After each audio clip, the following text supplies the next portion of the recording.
fix. She wouldn't wet from heartbreak to hustle, from crying in the dark to finding the muscle. So if you watch it, better open your ears, cause the realest lessons come wrapped in them tears. Take heed to the message, you gon' feel this vibe. Real talk, no cut, just the truth and life. Been through the fire, now she see that flame. Life through the pain, but she still got game. Everyday life with a twist and a grin. Tears, truth, jokes, where the hill begin. She break it down real, never play and pretend. Take heed to the message, lessons through the lens. She said how it is, no shook, no mess. Like those two love, but it's all gon' last. It's life uncut with a side look of race. She a voice in your ear when the world in your face. So laugh if you want, cry if you need. But one thing for sure, you gon' take heed. Cause she been through the mess, now she blessed and the proud. With truth in the chest, and the head still proud. Shout out to Corey Joe, 1000 Watts Radio. Good morning, everybody. How y'all doing this morning? Good morning, everybody. How y'all doing this morning? Shout out to 1000 Watts Radio. Guys, when you get time, I need y'all to head on over there and tell him, Take Heed sent me, okay? Tell him Take Heed sent me, okay? When you get in his chat, like and subscribe to that brother channel. He always have amazing content, baby. Now, we going to get into the foolery, okay? Because all the other content creators done got on board. So let's get on to the foolery, okay? Okay? All right, let's get into the foolery. Now, I want to ask y'all a question. Do I look more chocolate this morning in my face? Because I think I put too much on. You know, even though I love this complexion. Okay, I love this complexion, but this is not my real complexion. I'm just like a lighter shade. I always hated that. Okay, I always wanted to be like that dark chocolate, you know. I wasn't one of those ones that wanted to be lighter. I always wanted to be like that dark chocolate, like that moonlight chocolate. You know what I'm saying? Anyway, y'all don't know what I'm talking about. That's just, you know, I love myself. I want us to be clear. Okay, because some people get here. I wish I was. No, I love myself. Okay, let's get into the foolery this morning. Okay, the title of this nonsense this morning. Let's be clear. Okay, let's be clear. The title of this foolery this morning. Let me see what I got. Give me a minute, y'all. Okay, here we go. Diddy was found guilty on 2 counts only. Now, the true problem is if Diddy go down, then all men and studs, okay, are going down too, okay? This is the uncomfortable truth because what he may go to jail for is transportation. Let's be clear. What he may go to jail for is transportation. Now, also, I want to throw this disclaimer out there. Okay? I don't care for Diddy. I don't. I'm not going to get up here and lie to you. I don't care for that brother. But right is right and wrong is wrong. Okay? Let's be clear. Right is right and wrong is wrong. Do you understand? Now let's get in here and first let's show respect because a lot of y'all came in here. Y'all showed me some respect. Y'all hit that like button and I appreciate you, baby. Okay. So I got 18. Steven, how are you? Okay. Tracy, what's up, baby? How you doing? Rock CT, I hope I'm saying your name right. Brian, what's up, baby? Okay. All right. Good morning, everybody. Let's get into the foolery. Okay, let's get into the nonsense. Let's be clear. I don't like Diddy, okay? But let's understand something. The truth is the truth. Let's understand that, okay? Because at the end of the day, these people were willing participants. Let's be clear. because everything this man promised them before they did something, he kept the promise. Okay? Jane Doe is still getting her rent paid by Diddy. Jane Doe is still getting taken care of by Diddy. Okay? The other one who didn't want to say her name, didn't want to tell who she was, he is still paying her rent. He's still taking care of her. Let's be clear. So now, before we go in any deeper, if you don't know who I am, okay? Listen, if you don't know who I am, okay? That's all right. I'm not famous yet, okay? My show is called Take Heed to the Message with Abang Anwa. It just means queen, which the name that was given to me by my husband, okay? It's all right if you don't know me yet. I'm not famous yet, okay? I'm not famous yet. And so you have a whole heap of foolery going on social media because a lot of people are mad that those bigger charges didn't hit him, okay? So he got hit with the 2 lesser charges of transport. Now, I want y'all to be clear. Every man in the United States, no matter what color he is, you going to jail.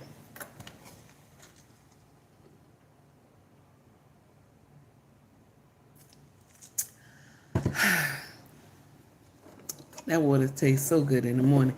Let's going to jail because you gave the pussy a ride to you. You going to jail. Most men, and let's be clear, most men after they get the pussy rolled to them, they always give the woman a little change for her pocket, even if that's his girlfriend. Even when that is his girlfriend. Even if this is a wife. If he has a business meeting and he say, babe, fly in to see me on the weekend, okay? And she fly in. Husbands, you going to jail, okay? Husbands, you are going to jail because after your wife give you the pussy and you give her some change, you going to jail. Let's be clear. Every man has done this, all the way up to the politicians, to the president of the United States. Every man has done this, transportation of the BJJ. Okay? Let's be clear. Every man has paid for transportation of the BJJ. Either it's by bike. I know I'm getting ghetto with it. Even if it's by bike, motorcycle. Got to pay, get some gas in the motorcycle. Okay? Okay? Train. Okay? Let's be clear. Plane. Bus. Okay? All right? Let's be clear. All right? Every form of transportation, taxi, okay, Uber, Lyft, men have paid for transportation of the BJJ. This has been since the beginning of time, okay? This has been since the beginning of time. Camel, okay? Yes, I'll put the camel in there. Camel. This has been since the beginning of time that men have paid for the transportation of PJJ. PJJ. I was about to say something else. They have been paying from the beginning of time. So this man may be going to jail for the same thing that every man that has a beating heart that is walking this earth have done. So my solution to this, my brothers, you tell these women, get here the way you can. Get here the way you can. If you can't make it here, baby, on your own dime, I can't beat out the BJJ, okay? If you can't make it here on your own dime, Okay? I cannot beat up the BJJ. Okay? I want us to be clear. Okay? Tell her, listen, there's no more me paying for taxis, Lyft, Uber. I can't be doing that. I can go to jail. Let these women know. I can no longer be paying for the airplane, the train, and all that. Okay? Okay? I can't do it for you, baby. I don't want to go to jail. Because this two lesser charges that they got this brother on, y'all have wasted the court's time. Because what it looked like to me is that if y'all would have got him on those higher charges, okay? Because we all know once the government gets you on federal charges, they get to what? They get to what?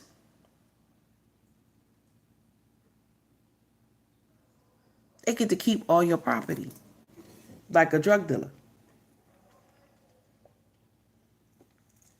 When these drug dealers get out here, they get as big as they want to get. They wait till they become kingpins, and then they swoon in and take everything. All the money, the houses, the cars, and everything. If you don't put those things under somebody's name that is legit, baby, they coming to snatch all that stuff. Okay? And so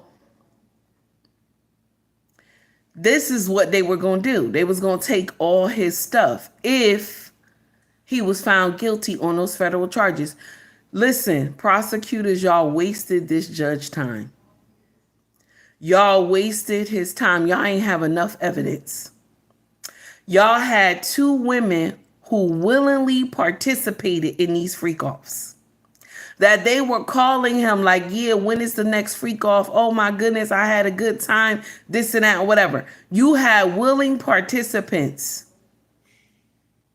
Now, Cassie lawyer sends a letter to the judge requesting that Combs don't be released. Oh no, I don't want him to be released. He might be a danger to me and the community and this and that, whatever. The problem is, the uncomfortable truth is, Cassie, you should be charged too. Okay? All those executives, the security, all y'all supposed to be charged too. Not just Diddy. Take He has said this before. I don't know if y'all remember, but we're going to do a recap. Because Take He has said this before. All y'all need to be punished.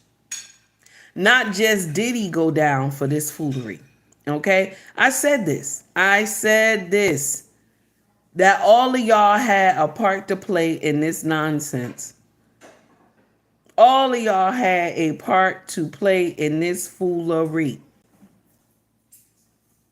I'm telling you. Y'all all had a part to play in this nonsense. And I don't see why none of y'all was taken down. None of y'all was taken down. Only Diddy. So this man made y'all all do foolery. Good morning, Skinny. How are you? This man made y'all all do foolery. This one man. This is what I said when this whole Diddy trial first started. Check out what I said.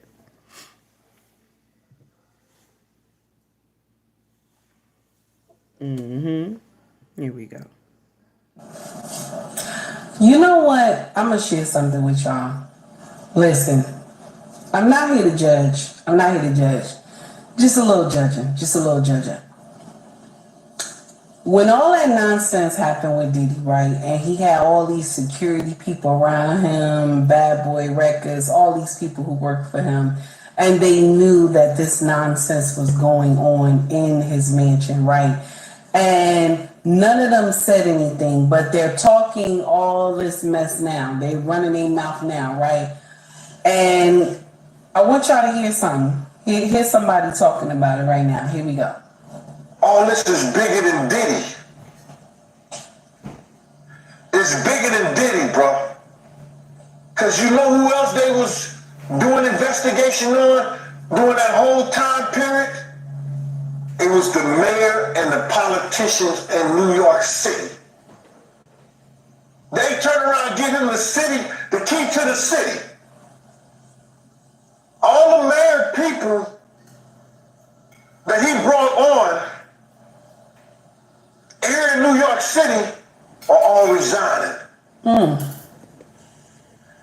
They all resigning. People ain't gonna tie this together. They're not gonna tie it together. But let me check this out, okay? So listen, the uncomfortable truth is that I want us to be clear about something. I'm not victim shaming. I saw somebody put that in the chat. I'm not. Because the part where you see the beat down happen, okay? He's wrong for that. He will not get in here and tell you, oh yeah, that makes sense. Hell no, it doesn't make sense. No man should lay hands on a woman.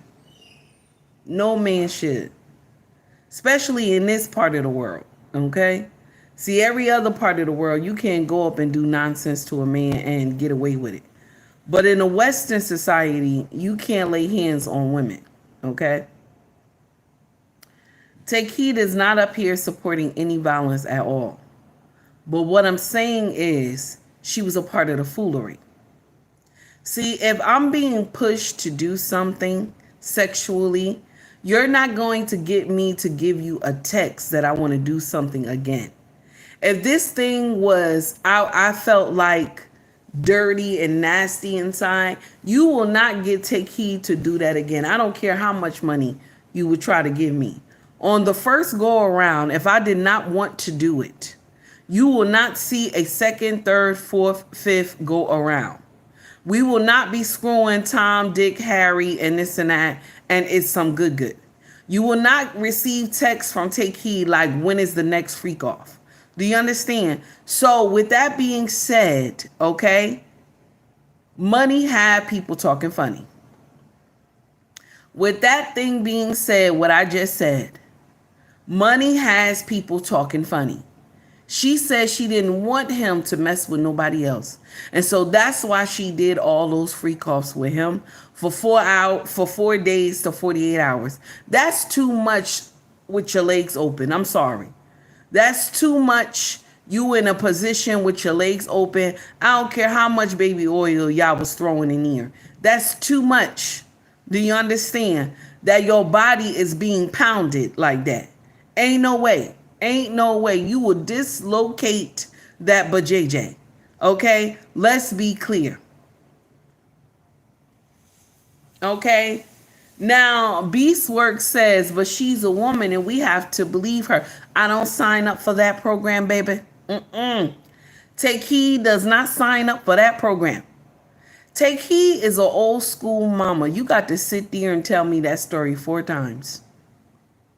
And in the midst of the story you telling me 4 times, it better not change. The story better not change. If the story changed, then I know your ass is lying.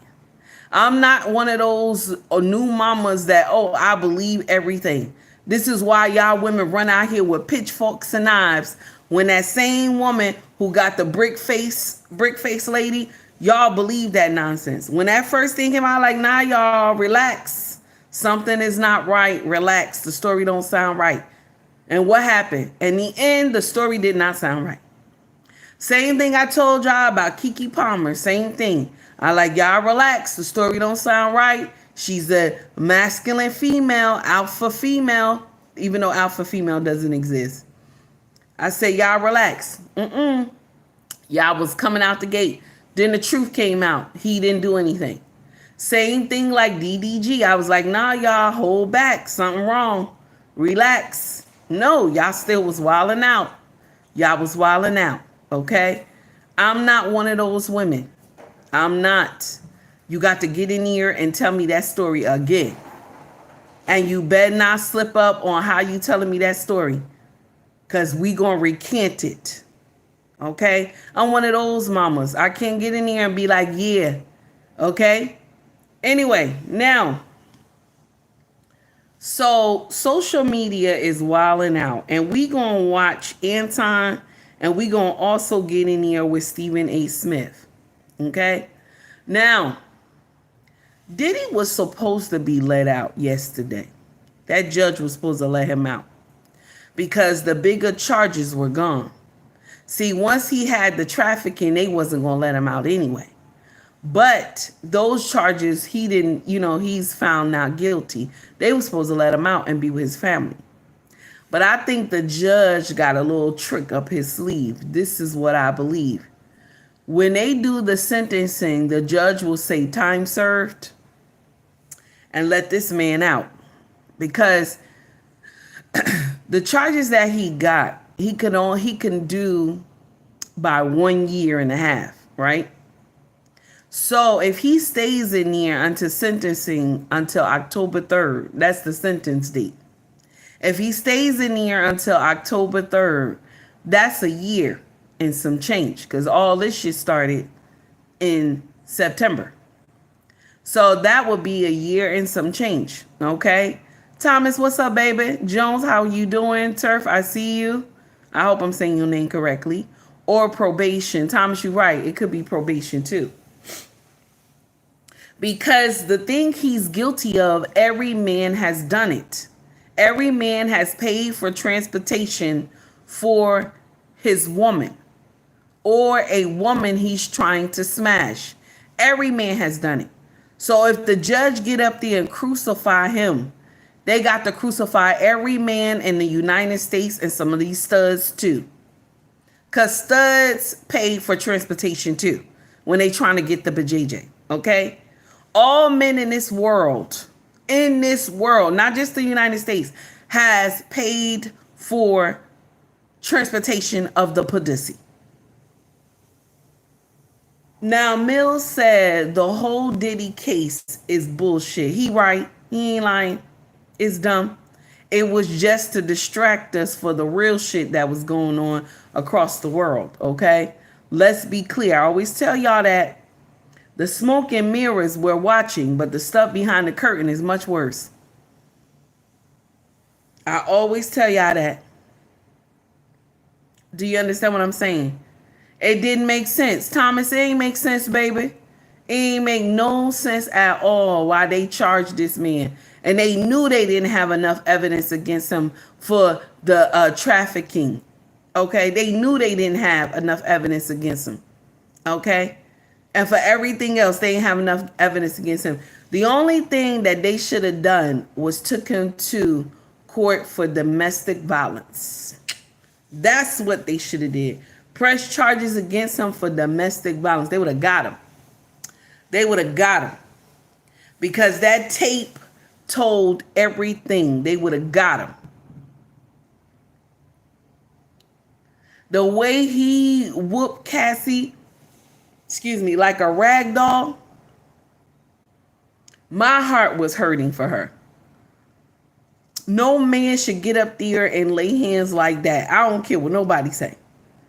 The best thing that a man could do when it comes to a woman laying hands on him is that he put her in a bear hug and hold her till she stop.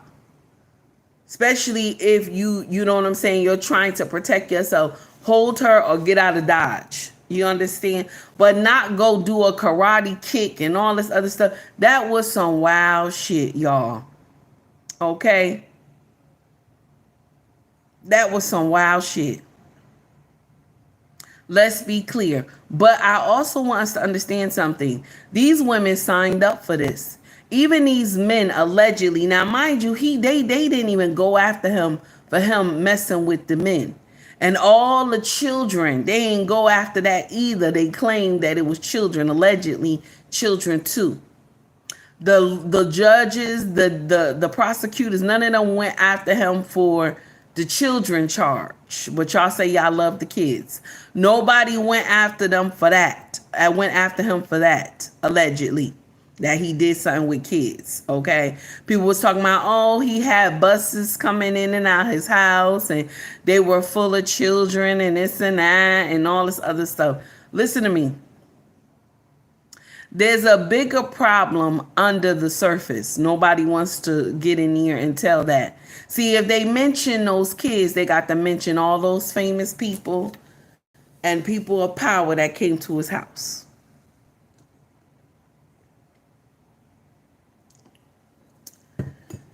Let's be clear on that. If they mention those kids, they got to mention all the powerful people who was at his house. Good morning, Corey Joe. How are you, baby? It's good to see you.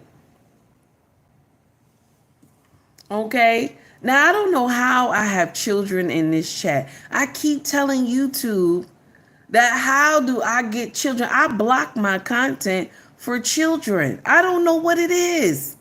I keep getting these babies in the chat. What is this? Kindergarten? I don't even understand.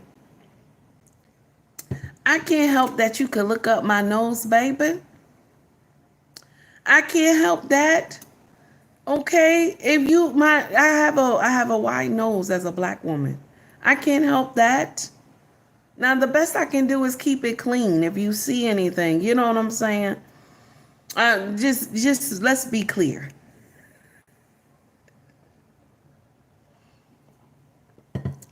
Let's be clear.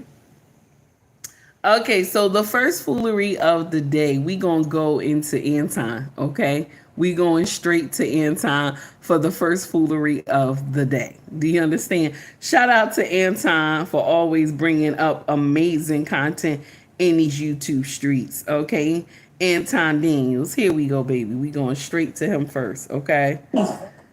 Going straight to him first. Got a commercial, okay? Got a commercial first. Corey Joe, thank you for being the first donation of the day, the first donor of the day. For the people in the back and Ninja Watchers, $2 super chat. Thank you, baby. I greatly appreciate you, sir. Thank you. If you like the content, please like and subscribe to the page. Also donate to the page as well, baby. Let's get into the first foolery. Here we go. Bail for Diddy. So bail is denied for Sean Combs. I want to bring in Misty Maris, our legal analyst. I want to bring back in Rahima Ellis. Rahima, what happened? Because I think as of about 6 minutes ago, the judge wasn't even in the room. This happened really quickly. It happened very quickly, Hallie. The judge had sat down at the bench and he wasted no time talking about, I'm going to read this because it's important. The government notes that the appropriate provision that makes detention the appropriate remedy. The defendant must prove he poses no risk of flight or danger to anyone in the community. The Second Circuit has made clear that there are situations that are out of the ordinary and which noted that the circumstances are personal, do not warrant a release. For that reason, the government submission there is the court disagrees with the defense and does not trigger mandatory. There is no ambiguity to the rule in the defense favor. If the defendant was able to say that he is not a danger to the community, he could not meet that burden. Once again, took him no time to do this. He has denied bail. A minute, Harry. I was looking to see, because, you know, things are coming very quickly, what the reaction would be from, there's a large crowd that is gathered across the street. They put up extra barricades. They brought out extra police in anticipation that Sean Diddy Combs. And let me stop right there. For all y'all Negroes who was out in front of that courthouse, and the one who was pouring baby oil all over his body and was dancing, you should be ashamed of yourself. A grown ass man out there in front of the courthouse, you put baby oil on your body and you're dancing so the cameras can see you. And if this is a content creator, you should be ashamed of yourself. I saw you. Okay? They filmed the shit. You should be ashamed of yourself. One thing I always hate about our own people is that y'all clown for foolishness. But I want to shout out some of our brothers and sisters who went there just to get the news. I want to shout y'all out. Y'all was so professional, okay? Y'all was so professional. Some of y'all was amazing, okay? But the ones who was acting irate and ghetto and doing foolish shit, y'all should be ashamed of yourselves. Because I don't want to take away from some of the brothers and sisters who went down there to really get the juice of the conversation, who really wanted to talk about the real shit that was going on, not the ones who would throw on baby oil and all this other stuff over their body dancing in front of the courthouse. All of y'all crazy. But the shout out to the brothers and sisters who went out there and did the right thing. Okay? Now let's go back to the foolery. Here we go. out of that front door of the courthouse. That is not going to happen. He is going to be sent back to detention in Brooklyn, where he has been since September, 9 months already, and it's going to be a little while longer. That's dirty, bro. That's just flat out dirty. I think that they are pissed off because his defense team, his legal defense team, absolutely ran circles around the prosecutors. The prosecutors took on this case, and I'm thinking that they had the expectation, especially from the court of public opinion, that they would get a conviction on Diddy, and they didn't get a conviction. And now you see them basically lashing out because there is a large outpouring of both support and an outcry of people that are mad at the fact that he did not get convicted on the most serious charge, and the charge that he did get convicted on. The legal experts are basically saying that he probably will either get time served or very little time as a recommendation. I agree. I got 2 lawyers that's going to come in and say the same thing on Stephen A. Smith case. They even said the judge is pissed that the prosecutors brought this shit to him, because you got to promise the judge that this is going to be a win. You got to promise the judge you have all the evidence against this person before this judge could sit there and take on this foolery. Do you know how they have wasted taxpayer money and they have wasted our time? And mind you, this is just a distraction. I keep telling y'all, because there was other shit that was going on across the world that we are responsible for, because we proxied the shit, okay? But let's continue. Here we go. He saw for the different types of guidelines that is recommended or that judges go by. I'm not even so sure that he's going to get the time that's recommended as time served, because he's already been over a year inside of jail. But the fact that he did beat the charges is absolutely pissing everybody off. And people are feeling some type of way about it because they wanted Diddy to go down. They wanted him to snitch. They wanted to find some kids. And none of that was revealed. I myself remained objective. I stood 10 toes down and I said, I believe in our legal system, even though I believe that it needs to be reformed, that they had trumped up all of these charges on him as though they had some smoking gun and some evidence outside of Cassie's testimony that they had freak-offs. They ain't have nothing. That's the messed up part. Like, y'all took Cassie, and Cassie was a part of the foolery. It's like y'all gave her a deal to just go out and rat on Diddy, but she was a part of the foolery. The thing that broke my heart is that when you heard she had slept with his son. Like, you screwing the daddy and you slept with the son. Like, nobody thought that was some trifling shit. You know what I'm saying? Oh, because the son consoled me. I was like, which son is this one? I kept saying, which son is this one? And then I was like, okay, wait a minute, it gotta be the oldest one. Because now you saw all of them going into the court, but I ain't see the oldest child there. We're not talking about Kim's son, not Kim's son, okay?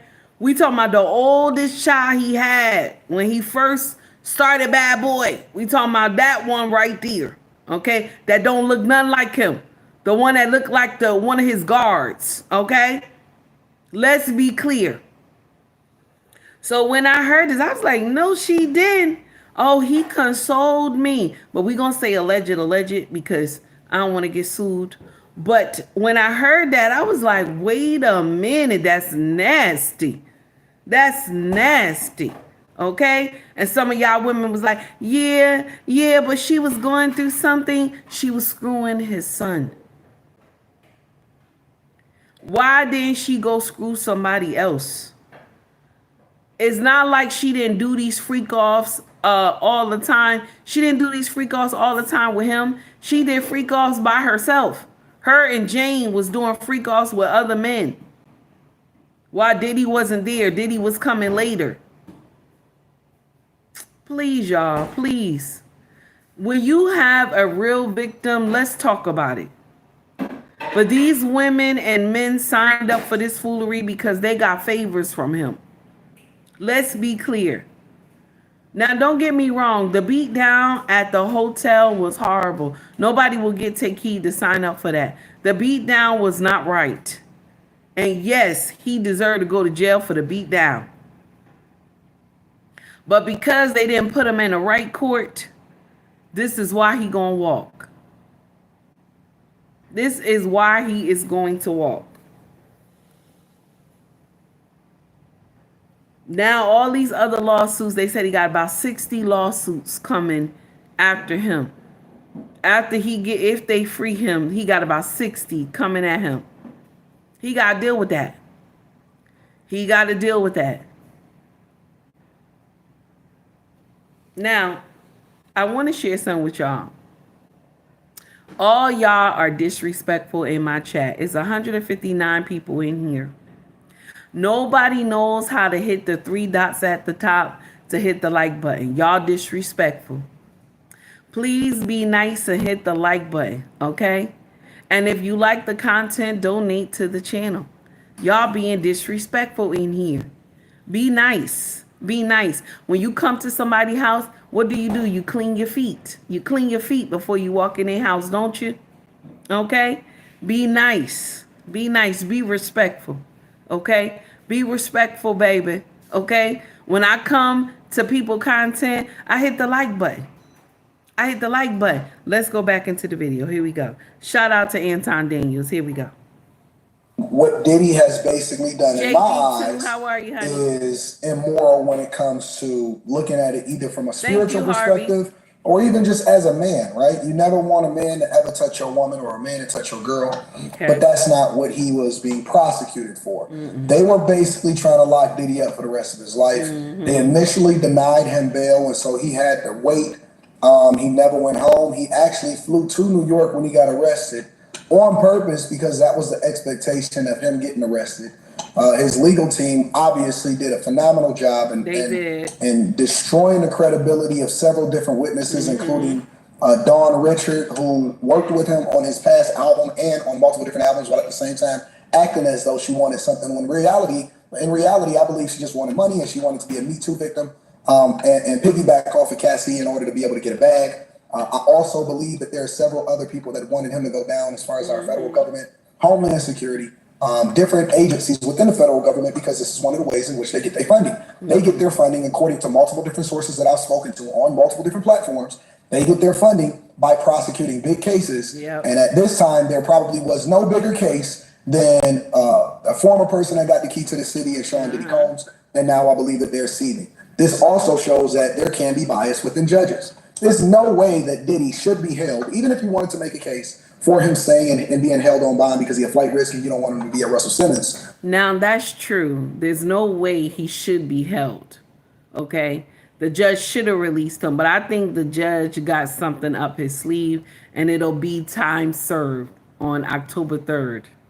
That's just me, alleged, but that's what I believe. The judge is so mad with those prosecutors because you wasted the judge time by bringing this case forward and y'all didn't have enough evidence against this man. Y'all did not have enough evidence against this man.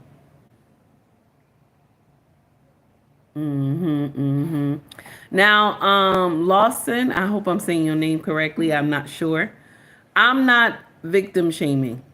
I'm not. I'm not victim shaming. But we're not going to get in here and say that anybody was a minor. I'm not going to do that. Cassie was doing stuff before she even met Diddy with grown men. Okay? So we're not going to get in here and say she was this helpless teenager. Okay? Most of us who grew up back in the day, we had old men pulling up to our high schools and blue caddies and red caddies. So we're not going to do that. We're not going to do that. We're not going to get in that lie. Okay? We're not going to get in that lie. Okay? We also want to understand something. We want to understand something too, is that she signed up for this foolery. Now, not the laying of hands. No woman signs up for the laying of hands how he did her. Okay? But let's be clear. She was a willing participant. Takei will not get in here and be like, yeah, she was the victim. She was the victim in the laying of the hands, yes. But everything else, she signed up for it on the dotted line. Let's continue. Or in Bali somewhere, trying to avoid ever getting charged and being extradited back to the United States of America. So that's why he's probably over there. But again, that's just speculation. It's nowhere in the world that Diddy, who has an exceptional amount of assets, homes, cars, he still owns the majority of his catalog. Yeah. I'm pretty sure that Diddy is pretty set and well off financially, that he would ever risk that to be considered a flight risk or a danger to others when he's literally just beat the case and his lawyers were seeking for him to be released on bail in order to await sentencing. But they are moving with the speed of an Olympic sprinter. We know that people still want Diddy to go down. I'm going to be covering several different reactions to how Diddy have beat the case and how people feeling about it. And of course, it's a lot of feminists and even conservatives that are wolves in sheep's clothing that are trying to say that Diddy is a monster when in reality, Diddy was in no way, shape, or form ever supposed to be in a courtroom facing life in prison for abuse and domestic violence charges. Let's continue on, and then we're going to continue to have this conversation because this woman right here, I covered her on the Millionaire Morning Show. She was one. And that's what he really was supposed to go to jail for, was domestic violence. And we're not talking about life in prison for domestic violence. People have been through domestic violence before, but it didn't lead to life in prison. But yes, that's the court he should have been in, domestic violence. This other stuff, y'all hit him with the charges too big and y'all didn't have enough evidence. That was your problem. Now y'all only got him on transportation. Even the people who were the jurors understood that that was a witch hunt. That's nasty. That was a witch hunt. Y'all wasted taxpayer money in New York for a witch hunt. Let's go back. Here we go. Here's another hyena from the boneyard. Shout out to Crimson Cure.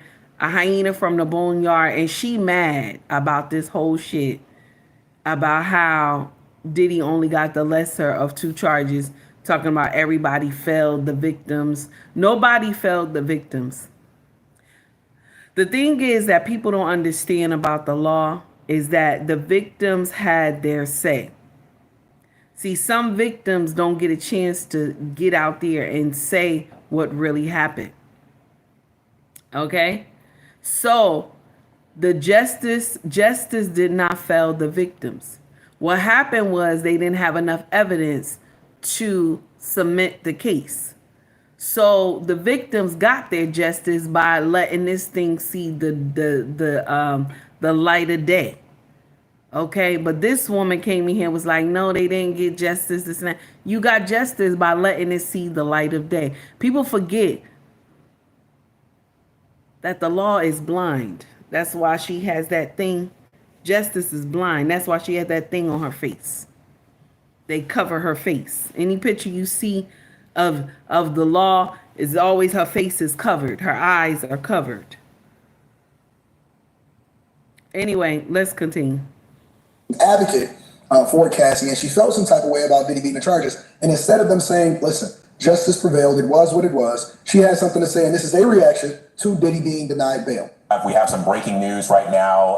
The judge has denied bail for Sean Combs. That's what I'm hearing from our team. The judge has denied bail, so he will remain in custody between now and sentencing. More to come on this, but the hearing and news that we were waiting for this afternoon, whether or not Sean Diddy Combs would receive bail, his bail has been denied. Bernarda, in just getting that news, I'm curious your initial reactions. Did it surprise you? Said they want to get her reaction.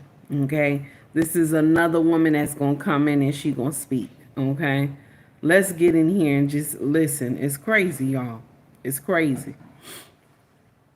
It don't make no sense at all, y'all. Here we go. Getting that news, I'm curious your initial reactions. Did it surprise you? I am not not surprised that this judge denied Sean Combs' release pending sentencing. You have to think that this judge is in a different position than when he first heard the bail application when Sean Combs was first arrested, because this judge has sat throughout the entire trial and has heard all the evidence that was submitted before this jury and evidence that was not submitted before this jury. So he has such a huge insight as to who Sean Combs is. Also taking into account that he knows what the guidelines are. And those guidelines, even if you take it from the perspective of the defense of 21 to 27 months, or you take it from the prosecution, whether it's over 50 something months, he's going to sentence him at least within those guidelines and not. So basically, you know, they're trying to paint Diddy out to still be anything other than whatever it was that he was convicted for. So many different people, including several feminists, are broken. They're absolutely destroyed at the fact that Diddy's legal defense team, and we all said it, and again, I was 10 toes down on the Monday night shows. I was 10 toes down on after hours. I was 10 toes down on A Million or More. And that's true. He was 10 toes down when it came to Diddy. That's true. And a lot of people who don't like Diddy was coming to his defense. I don't like Diddy. I don't. Never liked him. Never liked him. After I believed back in the day that he took out Tupac. Never liked him. Never liked him. I always thought he was a wankster. So I'm just letting y'all understand. I'm just saying this is that right is right and wrong is wrong. Okay? Right is right and wrong is wrong. I want to say alleged, but this is what I thought back in the day, that he took out Tupac. Okay? That's my immediately, that's the first thing that came to mind when I heard that Tupac was gone. I was like, did he have something to do with it? Alleged. I don't want to get sued. I ain't got no money. But I can't stand him for that.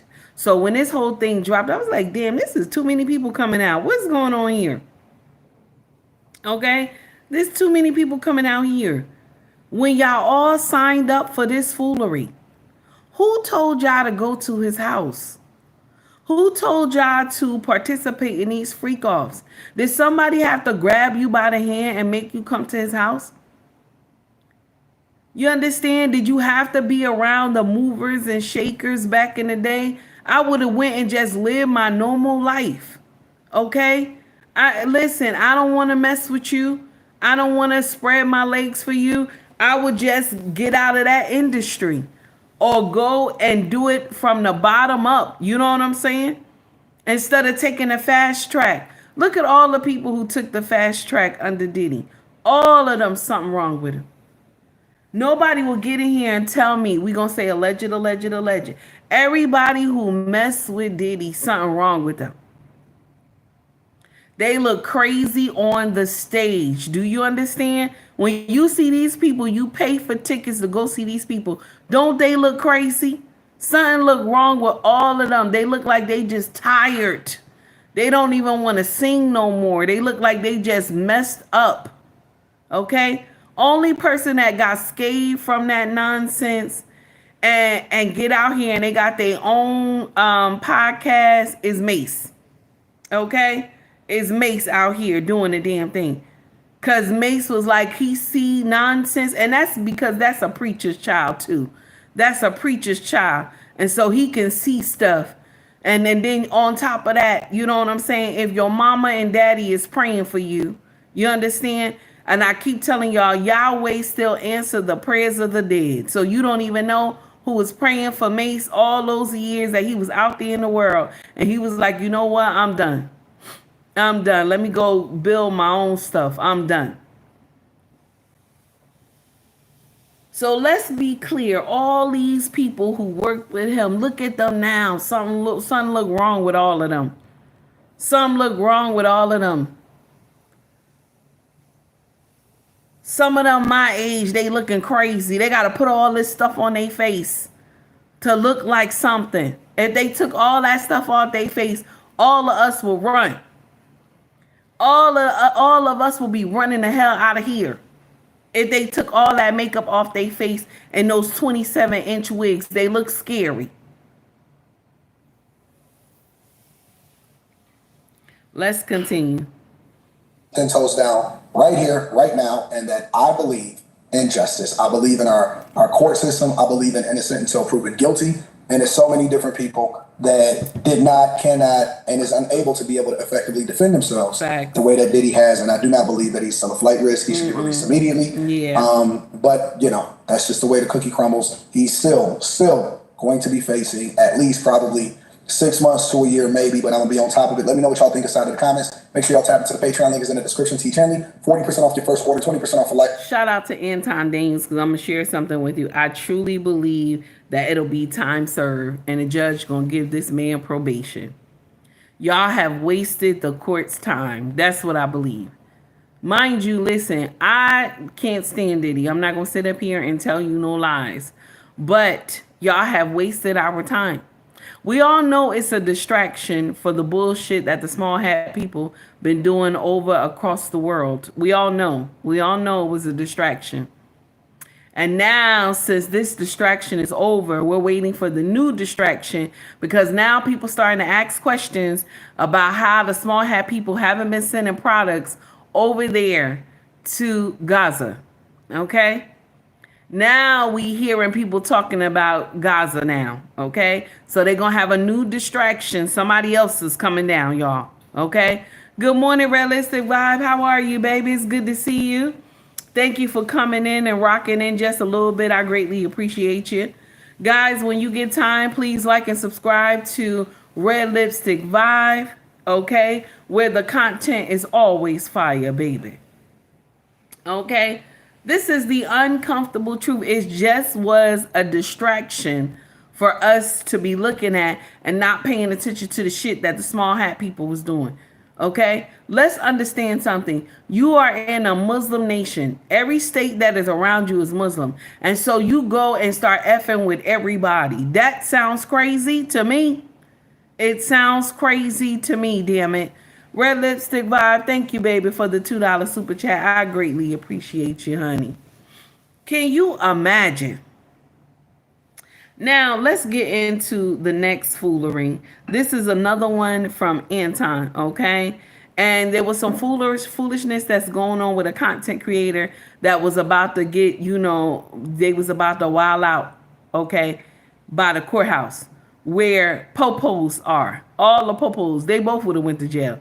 Let's continue. Here we go. Here we go. They both would have went to jail. Okay? They in there arguing and stuff like that. It's stupid. Y'all supposed to go there and get the news. Even if you don't like this person. Even if you don't like the way the person was talking on their channel about Diddy and this and that. All of us have our own opinion. Okay? If we like Diddy or if we don't. But the uncomfortable truth is when you are a content creator, you have to be biased. You have to not, how can I say this? You have to be, I know I'm going to say this word wrong, but you have to be even. Let's say that. You have to be even, okay? Equally yoked, we going to say. You understand? Thank you so much, Black Queen. I was going to say it wrong anyway. Unbiased. It's true. You have to be fair. And so, you don't like Diddy. Okay, you don't like Diddy. Okay.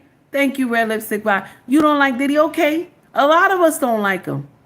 But yet it's still fair. It's fair.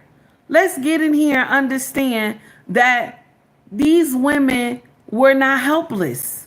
These men were not helpless. When Diddy rubbed these men's legs, they knew what was about to happen. They knew that he liked certain. Okay? Let's be clear. Because a real man would have did what Tyson did. Tyson pushed his hand real hard. You know, Tyson is a whole problem. Shout out to Mike Tyson. Tyson is a whole problem. Remember he's trying to slide his hand by Tyson's leg. Tyson would have hit him with a 2-piece and he would have woke up 3 weeks later. We'll say a month, okay? We'll say a whole month. Tyson would have laid him out, but he knew better, okay? He knew better after Tyson grabbed his hand and almost crushed his hand. Let's not, you know what I'm saying? Let's be clear about that. Let's be clear. One thing that Terrence Howard said that always touched me. He said, be the man in the room. That's nasty. He said, be the man in the room. So when these situations arise, you let them know who is the man in the room. Shout out to Terrence Howard, damn it. Let's continue. Here we go with this foolery. Okay. Shout out to Anton Daniels. Okay. Shout out to Anton Daniels. Here's the foolery that we heard on social media with two of these other content creators. And so Anton is coming in to dissect this foolery. Okay. Here we go. We're going to talk about what this means. We're going to talk about what happened. We're going to talk about what the government said. And we're going to talk about the way I feel that that jury has failed us. I feel like the jury failed us. I feel like we stepped back 20. The jury didn't fail us. The prosecutors failed us. They didn't have enough evidence. Okay. The prosecutors failed us. Okay. Okay. Jamie, I hope I'm saying your name right. I hope I'm saying your name right, baby. I am not good with names. Please forgive me. Okay. For the $10 super chat, $10 super chat. Tupac is a living legend. I still listen to him and will forever. Tyson and Pac were best friends. Tyson and Pac was best friends. I'm going to share something with you. I still listen to Tupac too. So I understand. Okay? I understand. Even when his music come on, I still feel it, but I got to watch it because the kids be looking at me like I'm crazy.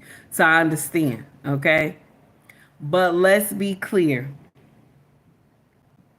A man that is a man is not going to be enticed by money because you want to take his manhood.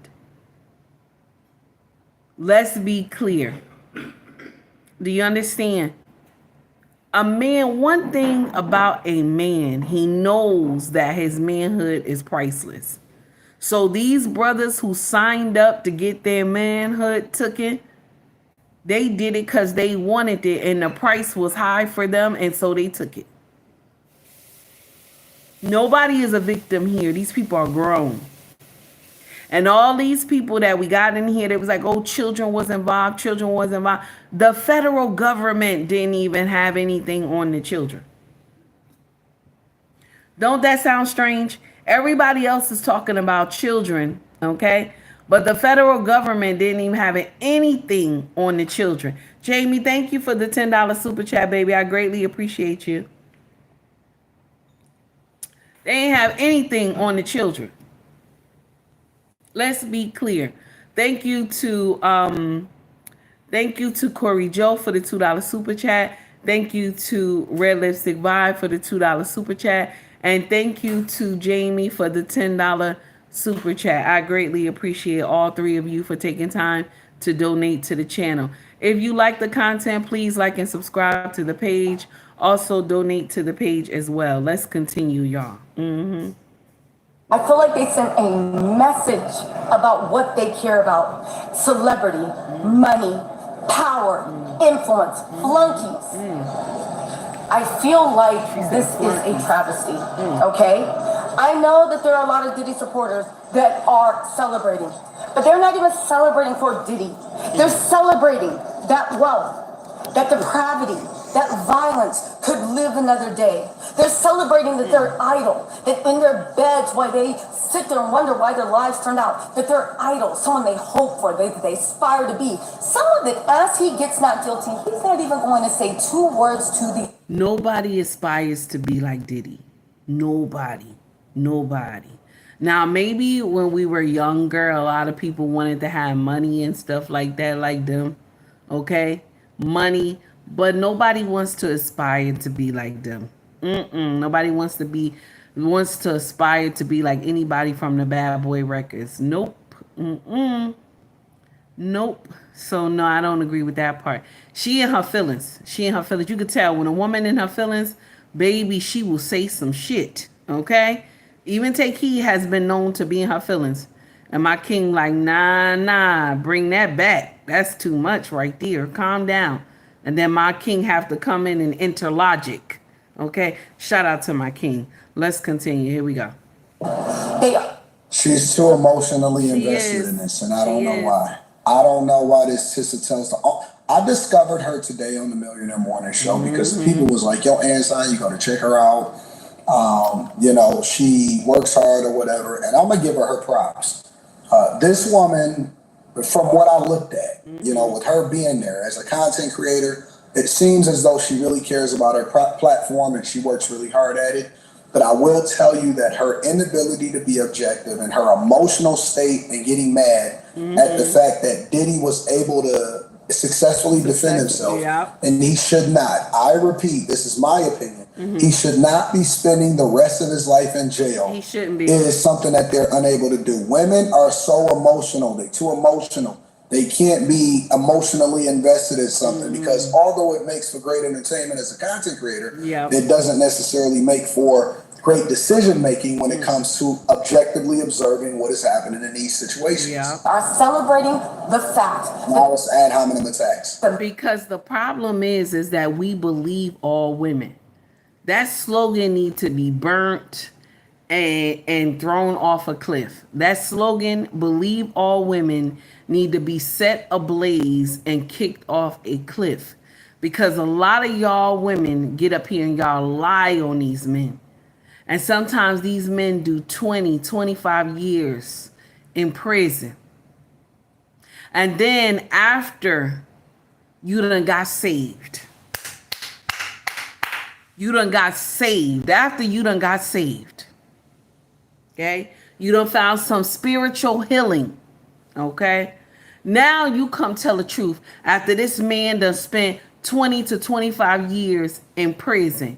That you lied on him when y'all was going to school. When y'all was in college, you lied on him.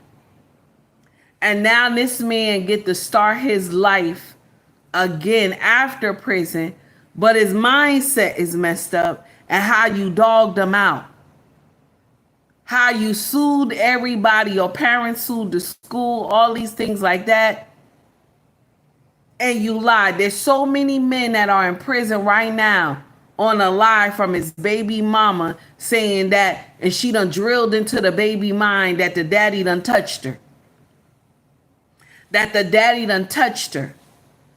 And so now the father is in prison fighting off other men trying to tell that he didn't do anything to his daughter. Why is Takei bringing that up? Because my mama tried the same thing with my daddy when I was young, back in the day. And I remember telling my mama, my daddy ain't never done nothing to me. I was a small enough type to tell the truth. I ain't care about no behind whooping, how bad she was screaming at me. I told my mama, my daddy ain't do nothing to me. Because you mad with him. You want to lie on him. And I went and told my daddy. I was like, Daddy, she done said this in front of her sisters and her girlfriend that you touched me and this and that. And my father approached her, listen, don't go around spreading my name. My daddy said, there's enough $2 pussy out here that I can get that I don't have to touch my daughter. Shout out to my daddy. I don't see eye to eye with him all the time, but shout out to my daddy. Can you imagine? Y'all do that nonsense. Y'all do that and y'all hurt these men by accusing them of touching their own. Now, don't get me wrong. There are some men who do it. Let's be clear. There are some men who do this nonsense. But in the melanated community, it is not as high as it is in all these other communities.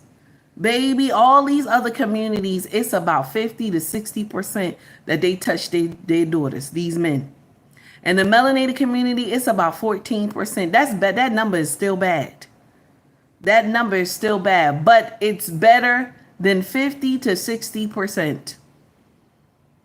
And I'm not co-signing any foolery. If you do anything wrong to your children, may God punish you. If you do any demonic things to your babies, may God see you. May God see you in everything that you do to those kids. And may he punish you in the worst way. Yes, Take Heed said that. Let's continue. Here we go. The myth, the legend, someone that they looked up to, that their idol was set free. You guys, let's get into this. First of all, I do want to say I feel for all the victims that came forward, and I feel for all the victims that actually came forward and testified, that put their lives, that shared the most humiliating parts of their life to be picked apart, to be mocked, to be laughed at. To be given 20 to 30 million dollars, 20 from Diddy and then 10 from the hotel. And on top of that, Diddy still paying for Jane Doe residence, okay?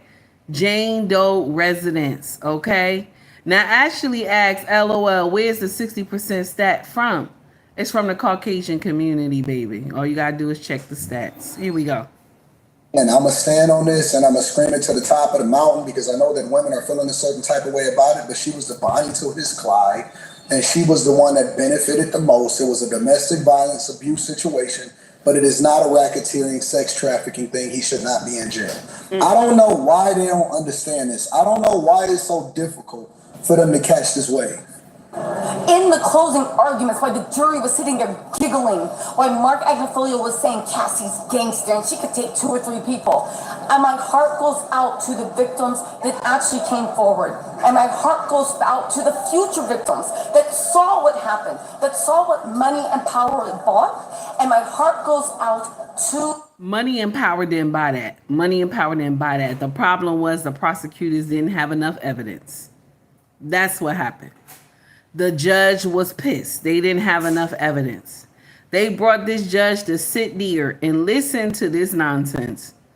For all that time, got that judge sitting up there. That judge was tired.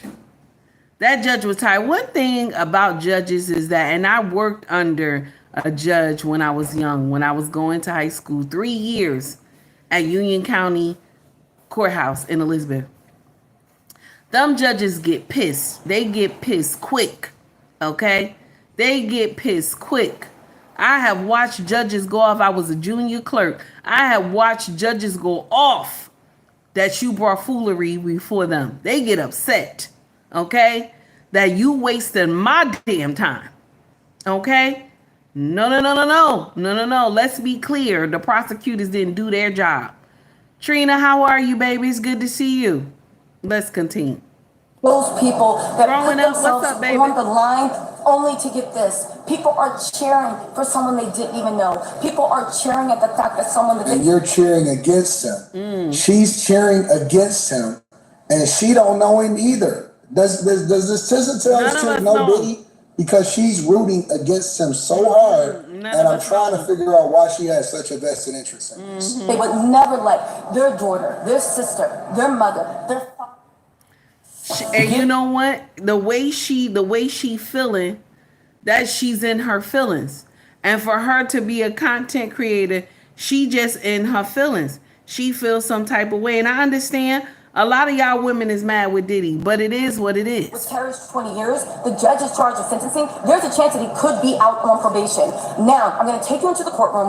What happened? Of course, Listen, looking back, so I know what you guys are thinking, what happened, because I am in shock. You found the prostitution, but that's because there was no way you could get around it. You found the prostitution because there was no way to get around it. But for everything else, the arson, the kidnapping, the beatings, you found that this man wasn't guilty. This puts everything else in the holdouts. The holdouts, they were the ones. The evidence didn't lead to him. That's the problem. The evidence didn't lead to him. The jury did their job. If you ever been on a jury panel, you understand that if the evidence doesn't lead, they're not going to say yes. The judge even tell you, this you can take back, that you can't. Throw that out. The judge even tell you. So if they didn't have enough evidence to get him on those things, it's just hearsay. It's just hearsay. If they don't have him in that location that he did the nonsense or he had somebody to do it, then you know it is what it is. Let's be clear. Because sometimes people will put shit on your name and it won't be true. Even average Joes get that foolery. Even average Joes get that foolery. Take heed, get hate in YouTube for no reason. Some of these women that are content creators hate me for no reason. They have never met me. They have never met me. But they'll get in here and talk about how ugly my head ties is, how ugly I am, and this and that. And they ain't never meet me a day in their life. But they form some type of opinion about me because they didn't like what I said and it might have hit home with them. So now they have this false belief in their heart. You know what I'm saying? That I'm a bad person, but they have never talked to me. They have never sat down and broke bread with me before, but they have all this fake ideology about take heed. Okay. And mind you, take heed is an open book. I tell my life story because it's healing for me and it might be healing for someone who is listening to my content. To let you know, baby, you ain't the only one. Leonard, what's up, baby? How are you? Campbell, I see you writing stuff in my chat. I see you, baby. Okay? I see you. Okay? Let's continue. Here we go. The good fight. They were the ones that said, no, I think he's guilty of something. But at the end, they went with the group. What does this say? A jury of between 40-year-olds and 71-year-olds, and they came back and they delivered their view of the world. But when you look at it, their view of the world is... They had the right to have jurors that was 40 and 70 if that was the number, because it's the jury of your peers. Those people are in his age bracket. So they got the right number of people, the age bracket. Not y'all youngins in there that's 20 something, 30 something years old. Not y'all. A jury of your peers. Let's be clear. Continue. Looks like it is. It's why the world looks like it does. She is so angry at the fact that Diddy beat the case. That again, this shows you the bias reporting. This is how we get to eventually people being on the CNNs, the MSNBCs, and stuff like that, to where they are so extreme in their views and they can't help but to have it spit out of their pores, and it shows in everything that they do. You can't get an objective view or perspective from them. You can't get the news. You're getting their perspective. And I guess that's what content creation is. And that's true too. Now let me stop right there, because Trina said they need to stop bad talking the jurors. They did their job with what the prosecutors gave them. You ain't lying. You ain't lying. Hi, James. How are you? You ain't lying. Can you imagine? Let's continue. These monsters can still move forward. They literally use their better judgment to come back and ignore what we have learned about victims of SA, about ask yourself why sex trafficking has not been eradicated. This is the reason why. Ask yourself why victims don't come forward, and ask yourself, right?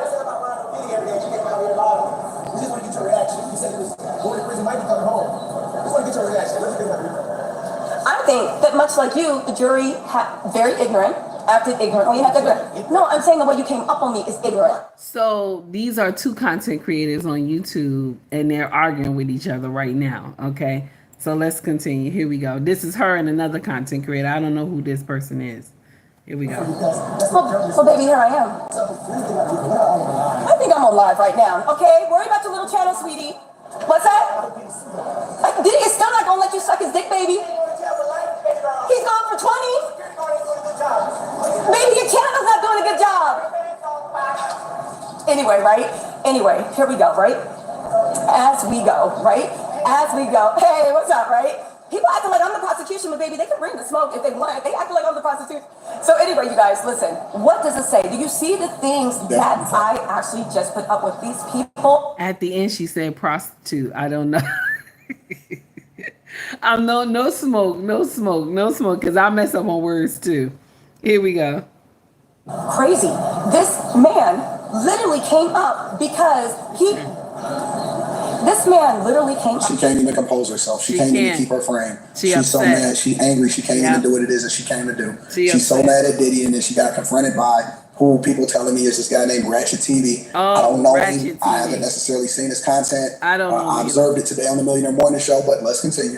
And try to cause a scene because his idol, someone he's never met or known. Again, the level of ignorance that is in Diddy supporters, the fact that they're saying I lied on Diddy by reading court documents, I lied on Diddy by what was going on, I lied on Diddy. This is the supporters they have, and this is the world that we live in. This is the world that we live in. Listen, this is the world. The world we live in is that when women start crying, okay? When women start crying with these crocodile tears, that we're supposed to believe them, okay? This is the world that we live in because they don't want to call themselves victim shaming. This is the world that we live in, okay? Anything you say against a man, okay, it's true. This is the world that we live in. Just like the other day, there was a woman who worked in the hotel industry. She claimed her supervisor or some other supervisor for the cleaning company had blocked her into a bedroom. Mind you, your ass is not in the cleaning department. You're not even supposed to be on the floor. You're supposed to be downstairs at the desk. Why are you upstairs when you could have just called this supervisor to go into the room? And then you said you gave him a friendly hug. What the hell does that mean? Now you talking about essay. What the hell does that mean? Okay, Leonard said the dude never should have been in the feds. Go ahead, baby. Trumped up with a bunch of nothing. I don't support him. I support the truth. If they started throwing RICO on people like they wanted, we really have a problem. Now, listen, Leonard is correct because this is the uncomfortable truth. They threw around those RICO charges like, oh, we got him, we got him. This is what pisses the judge off. Because when you throw around RICO, they know, they like, oh yeah, you got him, you got him. The judge even asking these prosecutors, you sure you got him? Yeah, we got him on 2 lesser charges that every man in the United States have done. Okay, every man has brought JJ to them by train, plane, okay, taxi, Uber. Every man has done this. And so now he going to jail for transportation. My brothers, when she call you and say she don't have no money for transportation, you tell her, baby, I don't have no money either. You going to go to jail now. You going to jail for transportation. Damn it. Let's continue. On all corners. Don't worry. I'm fine. That's right, all right, Kim. so let's get into what actually happened, okay? They have a verdict on all counts, okay? He was only convicted of the Mann Act, and that is prostitution. Now, this turned out to be what the jury was doing, okay?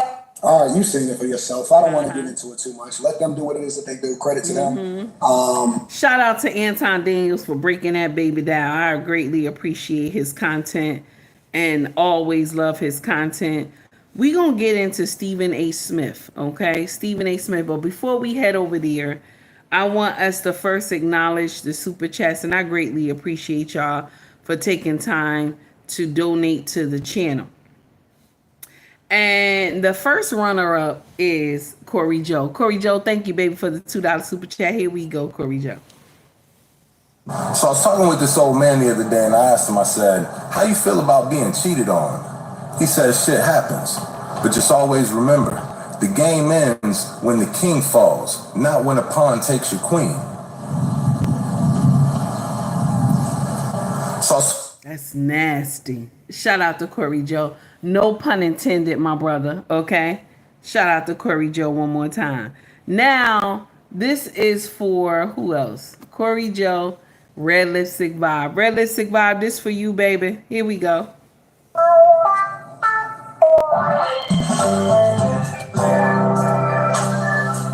You know, breakfast is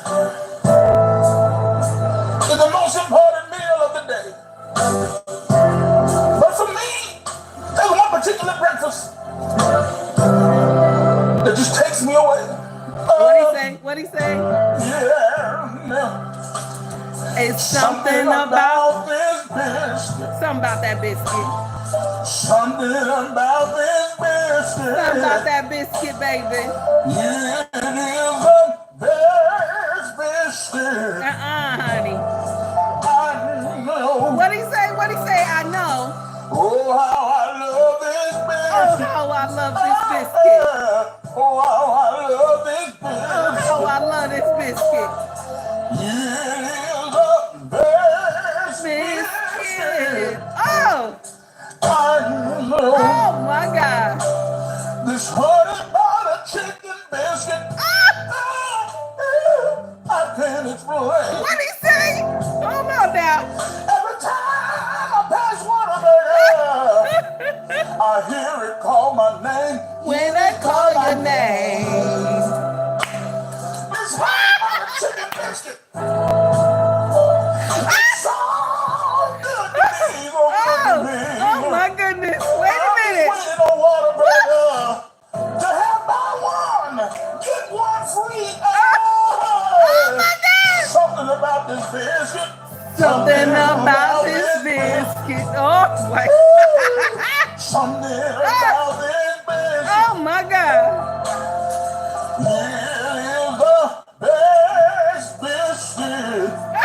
Oh. I know. Oh my God.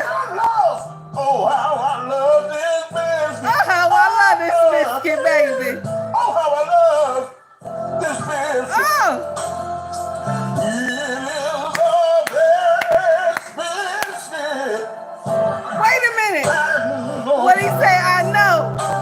Every time I get this biscuit, I get a little extra honey butter, so it won't be dry. He said little honey butter, y'all. Sometimes I catch myself with a tear coming out of my eye. No. Whataburger, I don't care.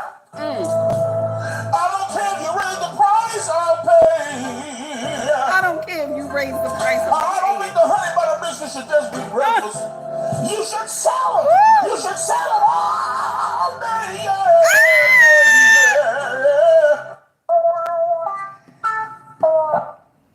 I know I acted up. But when I heard this video yesterday, I fell out. My king said, "What are you doing over here?" I fell out. Okay. Now, shout out to Red Lipstick Vibe for the $2 super chat. Trina, I seen you for the $5 super chat. Thank you, baby. So, Jamie for the $10 super chat. I saw you and I got something for you, honey. Okay. I got something for you.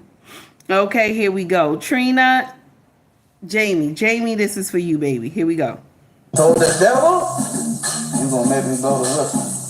There's a snow over the ocean, and it's moving. Wait a minute. It's so late. Wait a minute. No so sad. Get it. In Jesus' name. What he say? Sure. Wait a minute. There's a storm over the ocean. It's moving. Get it. It's so late. If your soul tonight, take it in Jesus. You are sure. Do that church march. Do that church march. Wait a minute. Don't let me drift away. Get it. Don't let me drift. Oh, shit. Wait a minute. Don't let me drift away. Don't let me drift away. All All right now. drift away, cause I'ma blow the whistle. Blow the whistle. Cause I'ma blow the whistle. Get it. That is for Jamie. Thank you, Jamie, for the $10 super chat. Okay, I greatly appreciate you, baby. And Trina, I got something for you, Trina. Okay, I got something for you, Trina. Okay, now, Trina, this is an oldie but goodie. Okay, this is an oldie but goodie. Something that we teach our children. Okay, and we don't use it no more. But the baby gonna come in here and she gonna say, "This is what y'all teach us, but y'all don't do it." Okay, here we go. Okay, this is my last video, and then I'm going night-night. She said I'm going night-night. Funny. When we are little, all the the grown-ups tell us to be nice to our friends. Yes, the honey. grown-ups don't be nice to their friends. And then y'all say, love y'all brother. Love y'all sister. Love y'all sister. But y'all be mean to y'all brother and sister. True. Y'all always say, play nice. Be fair. Share. No fighting. Take care of your brother and your sister. Don't say bad words. All kind of stuff. But what kind? Y'all not gonna do that. Y'all don't treat people like y'all want to be treated. But y'all teach us too. You know what, grown-ups? I think y'all need to go back to the basics. The baby said we need to go back to the basics. She ain't lying. But I'm going to share something with you. Some of our brothers and sisters ain't going on the right path. And so we can't be aligned with some of our brothers and sisters. So that's the problem, baby. Okay? Some of our brothers and sisters still live out in the world and they doing nonsense. So some of us can't be aligned with them. Some of our family members hate us from a distance. And so we stay afar. We stay apart from them. Because it's for our own safety. So we don't go to jail. So we learn. But when we young, we tell y'all to stick together because that's all y'all got. But when your siblings go a different path and they start doing foolery, sometimes you have to distance yourself until they get right. Now, all you can do is just continue to pray for them and ask God to guide them. But that's all you can do. But I love what the baby said. I thought that was so sweet, right? Now, we going back, okay? We going back. There's a lot of people who are upset. There's a lot of people who are upset. Do you hear me? There are a lot of people who are upset, okay? Stephen A. Smith is one of them, okay? Daniel, I see you. Stephen A. Smith is one of them that is upset. Do you hear me? Check out what he said. Check out what he said. Gonna be a commercial first. Hey, Daryl, how are you? How you doing? Daniel, what's going on, baby? I see you in the chat. How you doing, honey? Let's get up to it. Here goes Stephen A. Smith. Likelihood it won't be 5. Fair and there's use. a slim Fair possibility use. that he'll get 2 to 3 years. So you've got people out there speculating that it could be 1 to 0 as it pertains to the amount of time that P. Diddy spends in jail. Why on earth would that happen? Well, there's a couple of reasons to point to. Clearly, the Southern District of New York, an elite prosecution unit, didn't do their job well enough. So they didn't get him on sex trafficking. They didn't get him on racketeering. They didn't get him on that stuff. Okay? They didn't get him on it for Cassie Ventura or Jane Doe. That's number one. Number two, what's another reason why he could get off? Because now it's at the discretion of the judge. And if the judge is pissed off because you've had this dude in jail since last. The judge, it's not an if the judge is pissed off. The judge is pissed off. It's not an if. It's not an if. I told you I worked in Union County as a junior clerk, okay? No, the judge is pissed off because you wasted his time. No, he's pissed off. He could have been doing something else. So no, we know he pissed. When they come for the judgment on October, when he gets sentenced on October the 3rd, you gonna see the judge gonna say time served. Watch. And he gonna get some probation. That is it. That is it. The probation will be so they can keep tabs on him so he don't do no foolery or none of that stuff. But other than that, that's it, y'all. That is it. I'm sorry. That's the uncomfortable truth. Okay? Watch y'all see. Okay? Just like these other male content creators are saying it, He has said it too. I'm not on the boat with believe all women nonsense. Let's continue. And the judge is of the mindset that you didn't make your case. You ain't make your case. And you just piled on. So you made this argument on behalf of the Southern District of New York and you didn't make your case, you essentially wasted the court's time. Fact. So why are we gonna waste any more time on this particular issue? When you went and you was hell-bent on putting this man behind bars for the rest of his natural life, and now he's in a situation where he could face minimal time. Why waste the court's time any longer on this issue? The judge couldn't make that assertion. He couldn't make that determination. He has the power to do that. He does. We also have to take into account that P. Diddy can appeal the 2 charges that he was found guilty of in terms of transporting individuals to engage in prostitution. So you remember when Elliot Spitzer was the governor of New York? With him. With him. I don't know why they calling it prostitution. With him. They were going to sex him up. How many men have paid for a taxi? How many men have paid for Ubers? Because back in the day, we going to say taxi. We're going to say taxi back in the day. Because you know how you get up to a man's house and you tell him, you call him, you like, oh, I'm outside. Or I'm going to be outside in like 50, I'm going to be out by your house in like 20 minutes.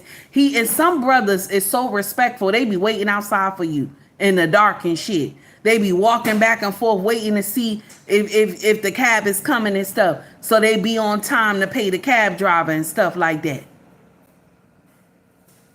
Okay? So let's understand that. Okay? The same thing he's being charged for both of these women. All the men in the United States have done it. I don't care what color you are. All the men in the United States have done this shit. They have paid for plane tickets, train tickets, bus tickets. Let's not forget the Greyhound, okay? They have paid for taxis, Ubers, Lyfts, for that pussy to be brought to them. Let's be clear. My brother's no more paying for the transportation. If she don't have no money, she not getting that back blown out. Let her know. If you don't have money to get to me, you not going to get your back blown out. I don't care how much you moaning on the phone, talking about you need me, this and that. If you don't have money to get to my house, I can't come see you.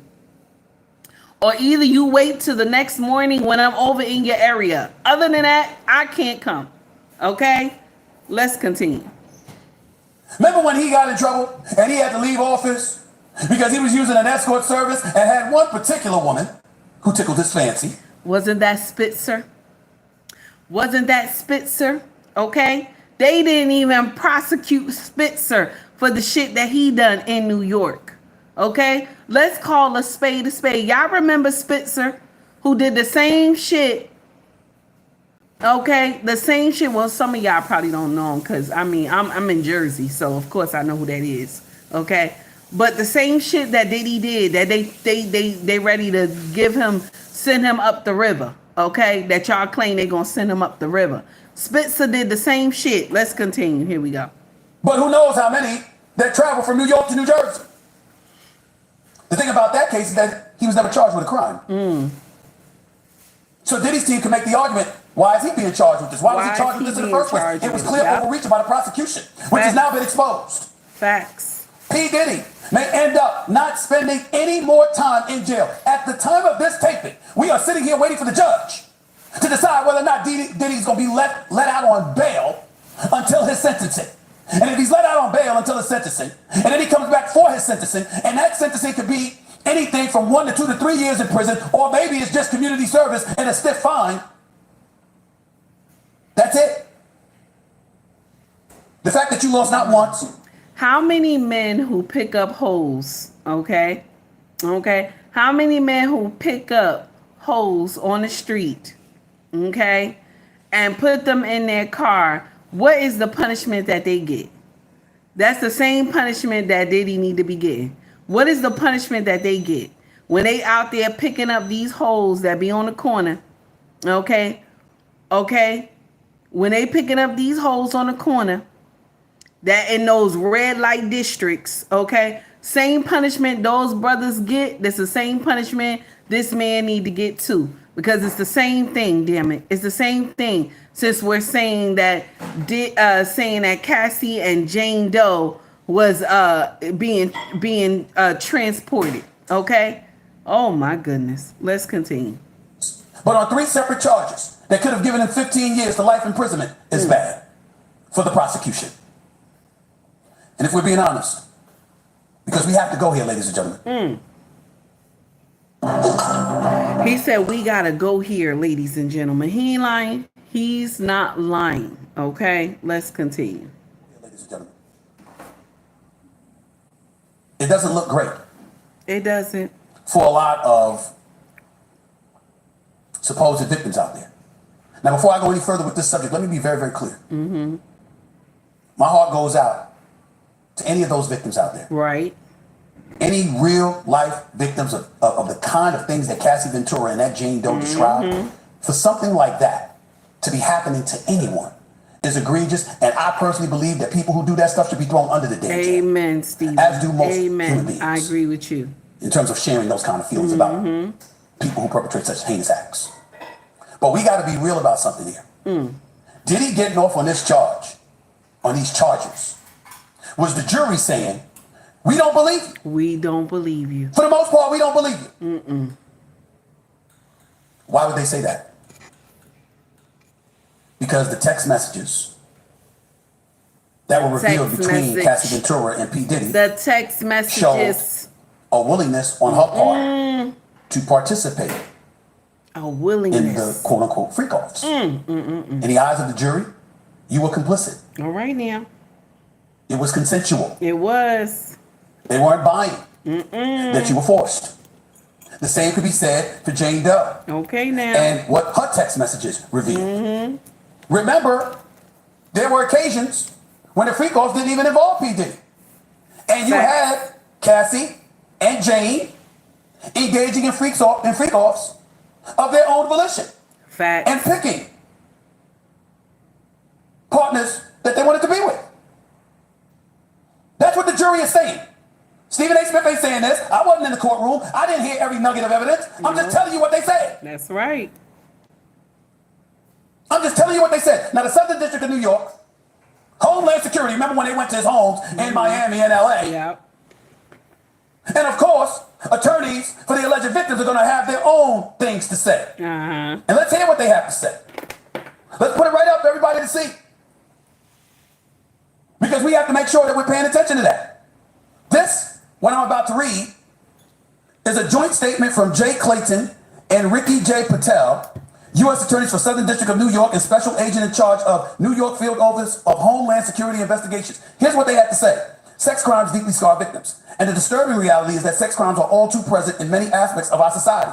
Victims endure gut-wrenching physical and mental abuse, leading to lasting trauma. New Yorkers and all Americans want this scourge stopped and perpetrators brought to justice. Prosecuting sex crimes requires brave victims to come forward and tell their harrowing stories, they said. We and our law enforcement partners recognize the hardships victims endure and have prioritized a victim-centered approach to investigating and prosecuting these cases. You know what that sounds like? All that, respectfully, it sounds like covering your ass. What they're essentially saying is that we had extreme justification for bringing these inordinate amount of charges against P. Diddy. Respectfully to the Southern District of New York. Y'all didn't. I don't know who first of all, the prosecutor, y'all need to get in trouble for this nonsense because y'all didn't have enough evidence and y'all thought that by unleashing it into the public that the court of public opinion would have fried him. And so y'all thought that it was going to be a slam dunk. Okay? Because that's what y'all do. Y'all release it into the public so that it would sway everybody who would be on the jury, that would be in the jury. Y'all thought that was going to happen, but it didn't happen. It split everybody. It split everybody. Do you understand? And so this is why you have this verdict. Y'all didn't have enough evidence to come at him. And what you should have done is y'all should have gathered more evidence against him. And so you had a solid, you know what I'm saying? You had a solid evidence against him. And then you could have went after him. But y'all thought that having Cassie up there, y'all thought the video would have been good. The video only showed that he's an abuser. The video only showed that he is an abuser. And so what you could have done, the best thing you could have done for Cassie to get her some justice was to take him to domestic violence. You know what I'm saying? Domestic violence. You could have just pressed charges for him for domestic violence. All this other stuff, this was too much. Y'all piled on all this shit for no reason. This was too much. And y'all have wasted the court's time. Let's continue. Security, what I would say in response to that statement that I just read is that the jury is saying you overreached. The jury is saying that your case wasn't nearly as strong as you purported it to be. You're saying that you got a victim's approach to this. They're saying Cassie Ventura and Jane Doe weren't the victims. They weren't the victims. Now, I remember seeing Areva Martin. She's a legal analyst on CNN. And I remember seeing a tweet, and Areva is a brilliant legal mind in her own right, who's been on this show on several occasions. Here's what she tweeted. Quote, Diddy's verdict is in. The jury found him not guilty of racketeering and sex trafficking, despite detailed testimony of abuse and manipulation. Guilty only of transporting for prostitution, a charge that could carry minimal consequences. For Diddy, a victory. For survivors, another reminder of how often our system protects power over truth. We can't stop pushing for real accountability. Every step forward matters, and every survivor deserves to see their truth lead to change. What's your reaction to the verdict? ? Drop your thoughts below and tell us what this outcome means for accountability. Now, I want to share something with you. When you hear women come out and say accountability, right? Accountability. You hear women who are lawyers, who are content creators, the accountability. Where's the accountability on Jane Doe's side? Where's the accountability on Cassie's side? There's no accountability for them. It's only accountability for Diddy. All of these three people perform these freak-offs. They pick men that they wanted to sleep with. Okay? They picked the men who they wanted to sleep with Diddy. Okay? They have no accountability. They done the same thing. If anybody want to press charges, all three of them supposed to go to jail. Okay? Diddy, Cassie, and Jane Doe. Because the persons who are the true victims is the ones who came and slept with them. Because all the three of them was on the same boat together. They all knew what they were doing. The true victim is the ones who got called to these hotels. The true victims are the ones who got called to their homes. Do you understand? To Diddy and whoever home or wherever they did this nonsense at. Those are the true victims because they had these people working for 44 days to 48 hours screwing. Okay?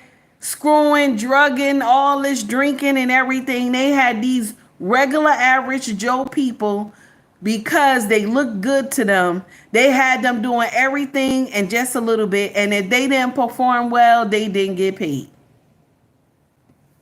If that's not abuse, I don't know what is.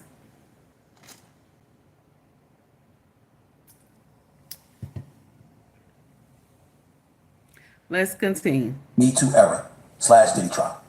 I'll answer that for Areva Martin. He said, I will answer that for her. He said he want to answer that for her.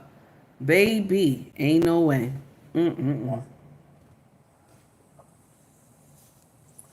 There is no way to slice that Diddy looks awful.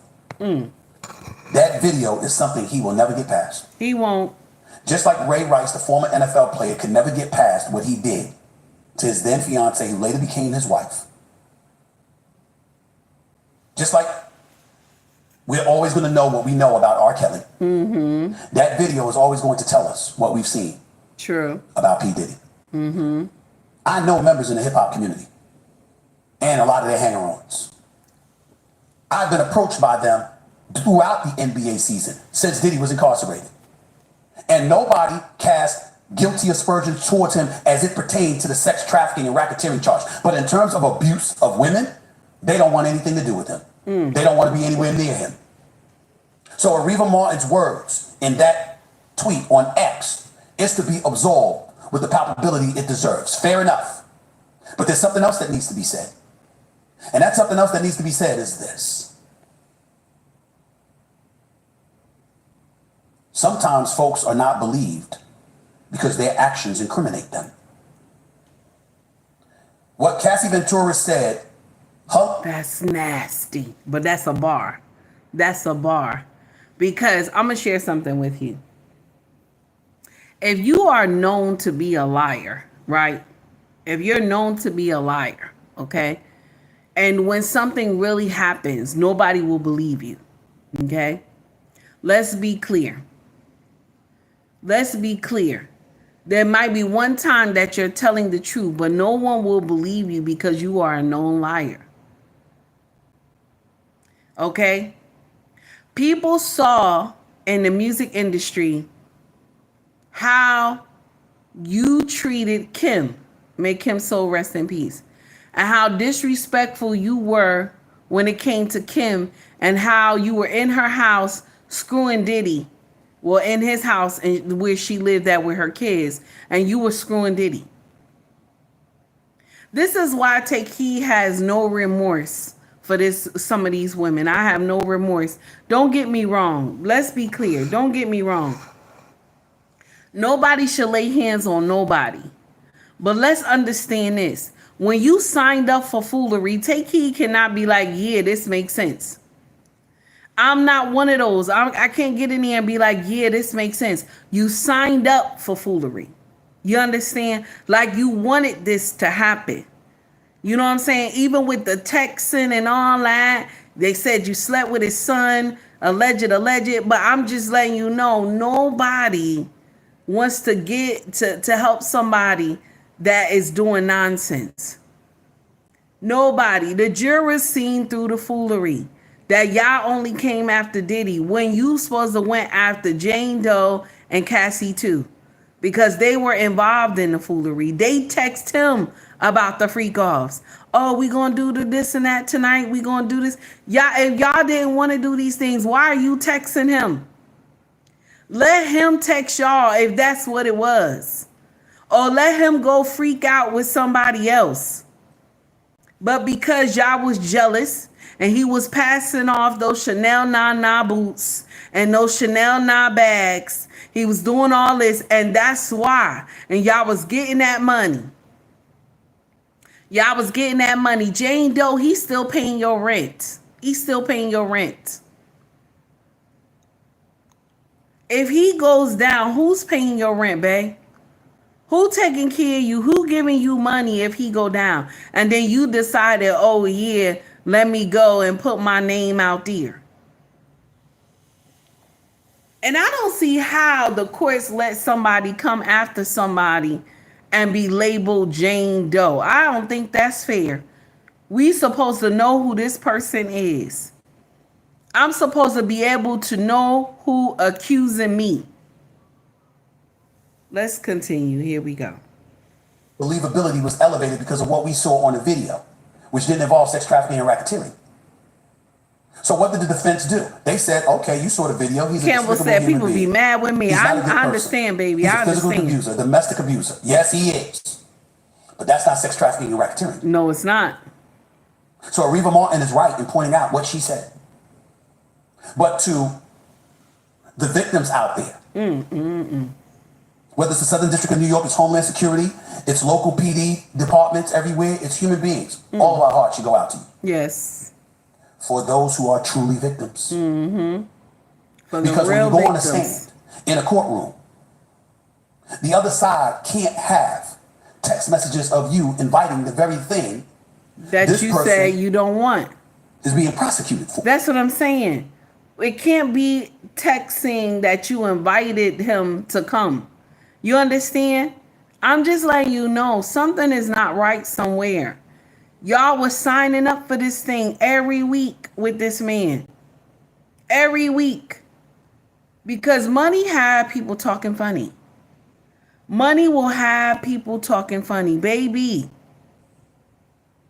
For the right amount of money, people will sell their own for the right amount of money. And so this is the thing that people always get mad with me when Take Heed say this. See, the devil don't make you do nothing. The devil don't make you do nothing. The devil don't make you do nothing. The devil just presents an opportunity. So it's up to you to take it or not. So Diddy presented an opportunity. He didn't say you had to do it with me. He presented the opportunity. He said, listen, I like to do this, okay? I like to do this. And then y'all said, I want to do it with you. Y'all said, I want to do it with you because y'all didn't want other women to do it with him. Y'all was jealous. This is what Cassie said. I don't want him to do it with anybody else. You didn't want him to. You said you were jealous. In your own words, you were jealous. Let's continue. Welcoming it on without his involvement. And then you get to say he's guilty of something in a criminal fashion that you invited on your own, according to the text messages. Okay, so I can finally confirm that you invited on your own. You understand? You did it on your own. On my side, it's just speculation and guessing based on what I have read and what I have seen in terms of pundits and commentators talking about it. But my thoughts are validated by the jury. We just let him off. I didn't know what was going to come of it. I didn't say a word about his guilt or innocence because I didn't know. So I brought on legal experts every chance I got to break down how it's looking and how this trial is moving along. But now that we know, when the Southern District of New York and Homeland Security, they can talk all they want to about serving the victims and making sure to build their cases based on what the victims are telling us. Fair enough. But when you talk about criminal enterprises, racketeering, sex crimes. Yeah, I ain't have enough evidence. And all you had was 2 ex-girlfriends saying what they said. It wasn't enough. With text messages refuting what the prosecution was saying. That's not going to cut it. That's not going to cut it. And that's what y'all messed up on. You didn't have enough evidence. Y'all didn't wait. Y'all just went out the gate and said, nah, I'm going to do whatever I want to do. Y'all didn't wait. Okay? The uncomfortable truth is that Take Heed doesn't care for Diddy either. I don't care for him either. But right is right and wrong is wrong. When you are willing participants, Trina, go ahead, baby. When you are willing participants, okay, in this foolery, Take Heed can't be like, oh, I feel bad for you. I'm not. The only thing I feel bad for is the videotape in the hotel. That shit was wrong. That shit was wrong. No man should get down here and do all that foolery that he had did to Cassie. Mind you, I'm going to share something with you. He did Kim much worse. He did Kim much worse. Okay? And this is the uncomfortable truth. Ladies, understand something. When you want the queen spot, understand for her to get to that spot. When you want the queen spot, understand how hard it was for her to get to that spot. Let's be clear. Now, it looked like YouTube done zapped me and I didn't even say anything wrong. Some of y'all like babies, y'all get offended for no reason when y'all hear the truth because y'all want me to say believe all women. And I'm not going to say believe all women. Okay? I'm not going to say believe all women. I'm not. Okay? YouTube, you mad with me? I'm not going to say believe all women. Okay? Now, let's continue. Let's continue with the video. Just the experience alone that Diddy endured, hopefully, will serve as a strong deterrent for anybody out there even thinking about engaging in the kind of acts that P. Diddy was accused of. Hopefully, it will be a strong dissuasive measure because, my God. So, I see somebody in my chat. Baby, you know, I always tell YouTube that this is adult conversation. If you feel some type of way, my dear, you know you can scroll up. You don't have to stay here. and listen to the conversation. Nobody said he was right in laying hands on her. Nobody said he was right. But we're talking about the other charges, and we're talking about the ones he has been found guilty of. So, baby, if your panties is too tight, okay, scroll up, baby. I tell YouTube all the time, stop sending children to my content, okay? So if you feel some type of way, scroll up. We are being, okay, equal over here. We're getting in here. We want to be equal because right is right and wrong is wrong. So if you feel some type of way, baby, those panties too tight, okay? Huh? Them panties too tight, baby. Scroll up, baby, okay? I don't entertain children. Scroll up, baby, if it hurts your baby, okay? Let's continue. They said about it was despicable. And let's be real, some of it was true based on the video we saw. Mm-hmm. And the 2 guilty counts of transportation, of transporting individuals to engage in prostitution.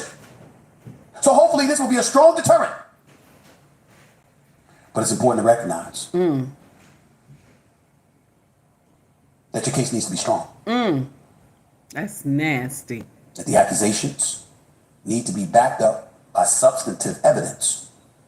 All right, Corey Joe. All right, any Corey no good Joe. bastard that would do such things. I see you. And a jury Dr. Jazz, what's up, baby? said when it came to sex trafficking and racketeering involving a criminal enterprise, we do not believe you. We believe P. Diddy and his team. That is what happened today. Nasty. In my estimation. That's what happened. But for the purposes of this show, that's what my happened. estimation is not what should matter most. It's that of my next 2 guests. Legal analyst extraordinaire for ABC News and ESPN, the one and only Ryan Smith. All right and now. And legal analyst extraordinaire for CNN, Ellie Honig. Together, both have watched this trial from start to finish. Both are lawyers. Both know what the hell they're talking about. Amen. Both are here with me right now. Both have educated us all from day one about this trial and the potential outcomes that could come from this trial. Well, now we know what it is. Ellie, I'll start with you. Your thoughts upon learning what the verdict was.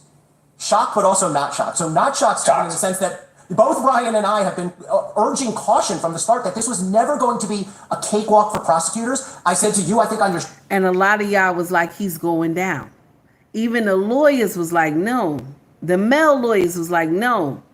It's not a slam dunk. It's not. The witnesses is not. It's not a slam dunk. Okay? You can't be a witness if you was in on the bullshit. That's the uncomfortable truth. If you were a willing participant, you can't be a witness. Let's be clear. Now, for the hotel situation, yes, domestic violence, that need to be addressed. But y'all slammed him with all these crazy charges, and y'all forgot about the one thing, domestic violence, where this not even supposed to be anywhere near federal charges. Let's continue. Charge always felt it like an overcharge to me. However, to actually see it come to fruition, and so people are clear, Sean Combs has been convicted of 2 federal offenses, basically for just moving someone across the state lines for prostitution, acquitted, not guilty on RICO and the forcible sex trafficking. Man, did he dodge a bullet. If he had been convicted of the more serious crimes, 15-year locked in minimum, maybe up to life. Now he's looking at a slap on the wrist. So he's convicted of 2 felonies, but man, oh man, for all practical purposes, Sean Combs won big. Ryan, your thoughts?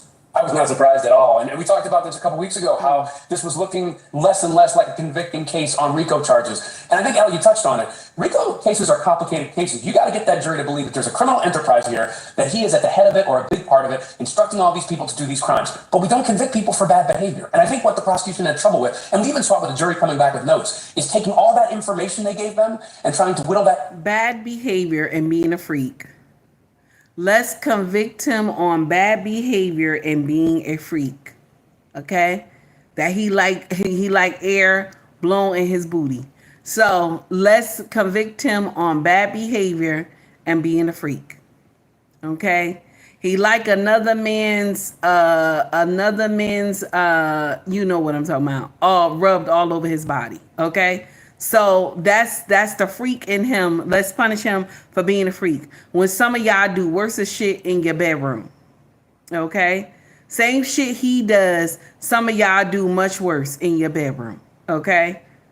And then because they cross state lines. My brothers, y'all stop dating women that's in different states. If she don't move to Jersey, she don't move to New York, she don't move to Tennessee, she don't move to Atlanta, she don't move. Listen, you no longer can date women outside your state. Oh my God, this is some shit right here.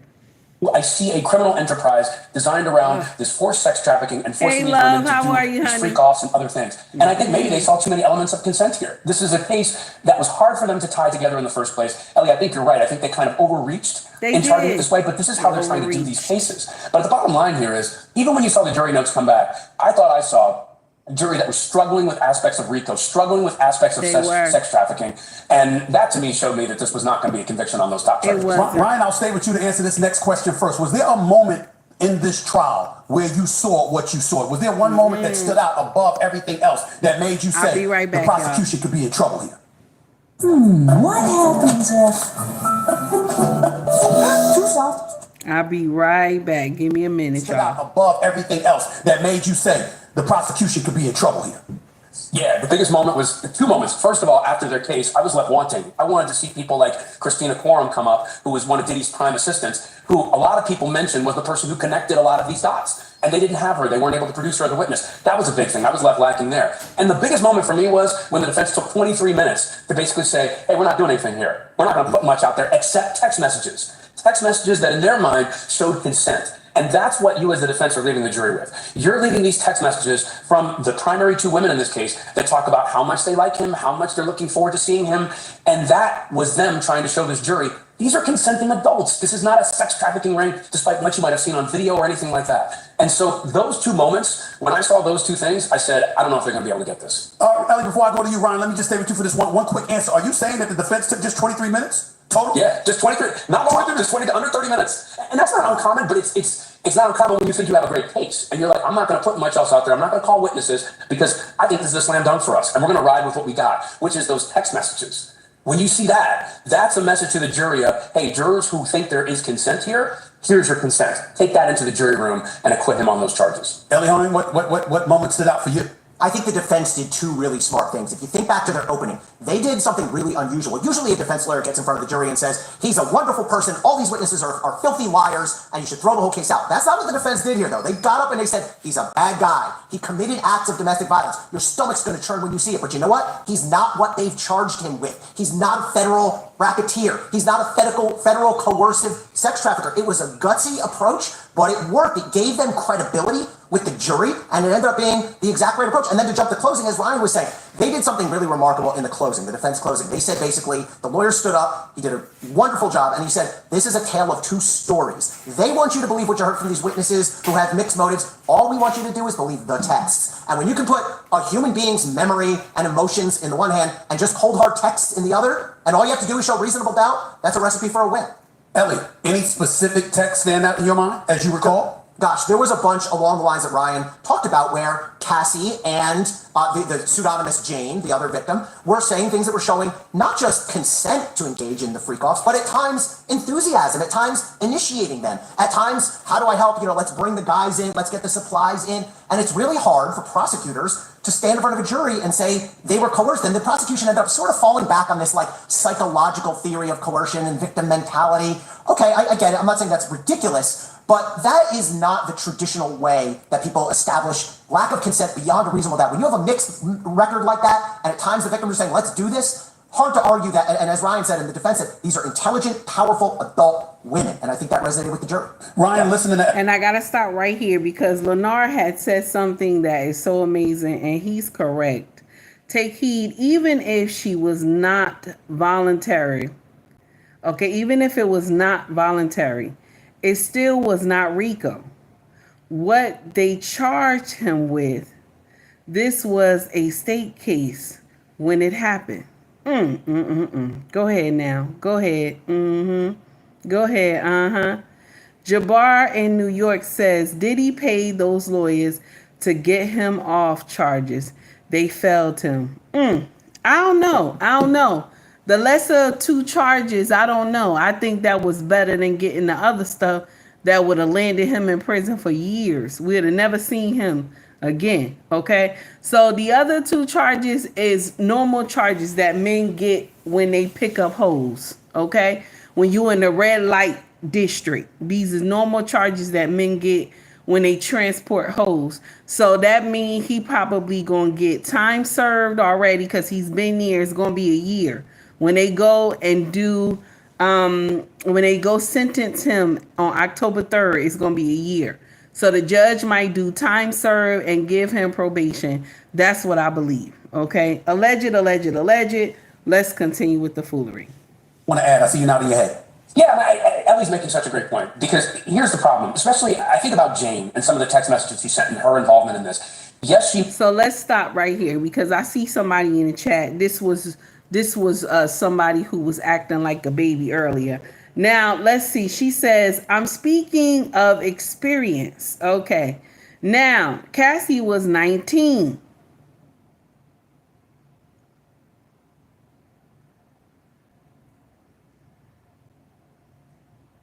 So you think you're going to come to my chat and be like, I'm speaking from experience. Cassie was 19. Now, I thought this was an adult conversation, but I see you don't want to have an adult conversation.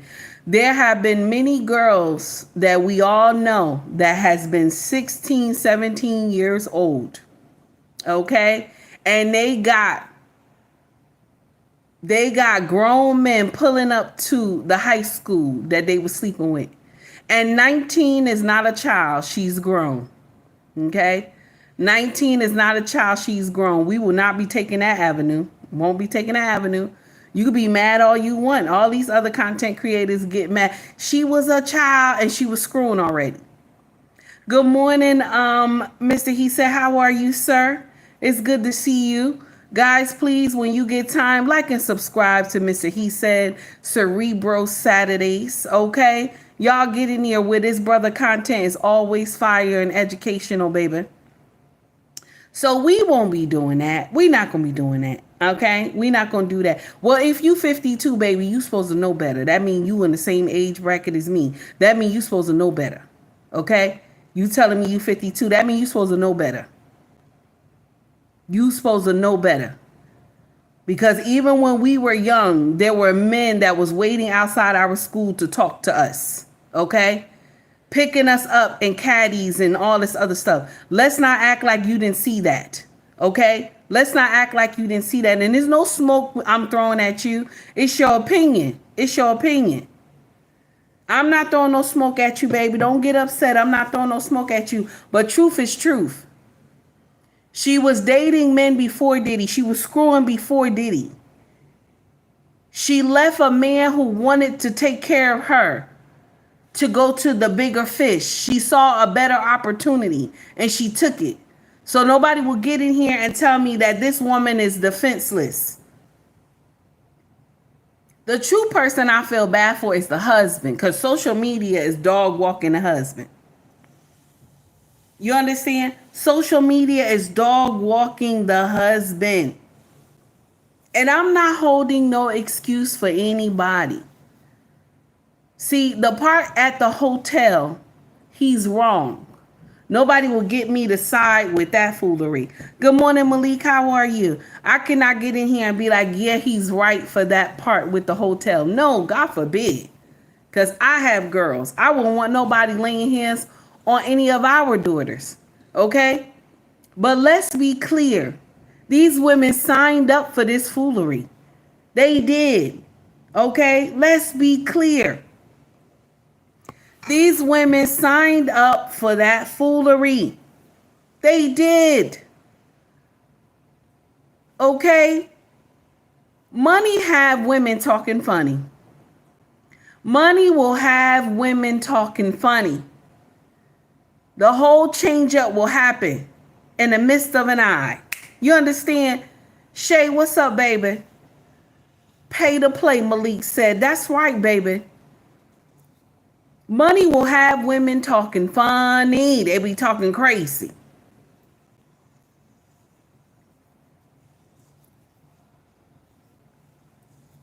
The same way you praying for Diddy, pray for Cassie, pray for Jane Doe too, because they all did some heathen shit together.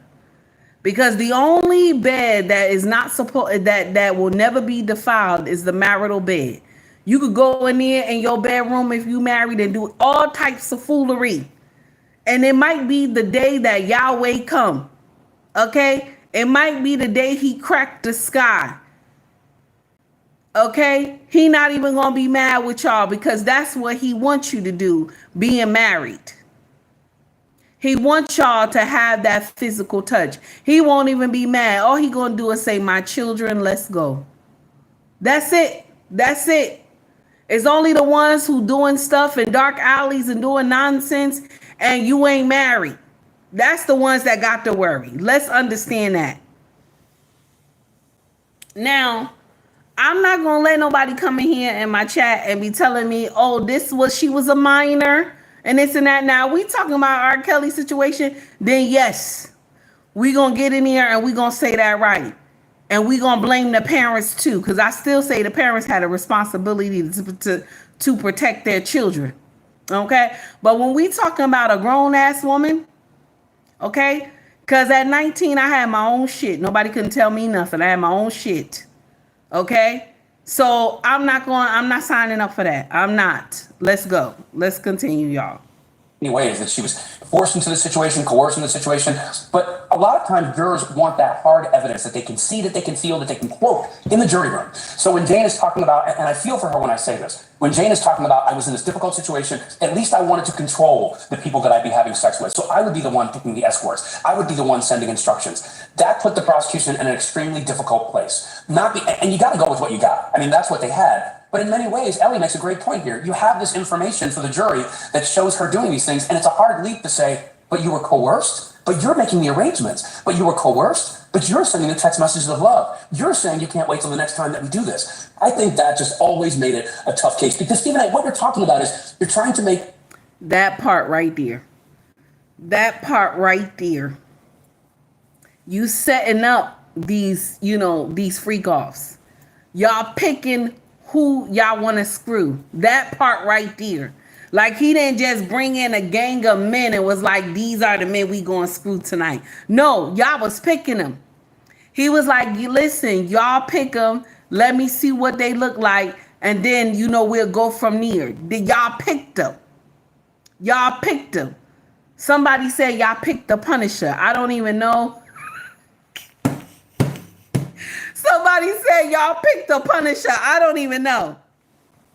Oh my goodness. Let's continue. Homes analogous to a mob boss. You're trying to say he's out there, it's organized crime, he's directing all these individuals to coerce these women to do these things. And then you have these text messages and this other information and them setting up some of these arrangements. Those two things just don't go together, and it seems like they didn't go together for the jury.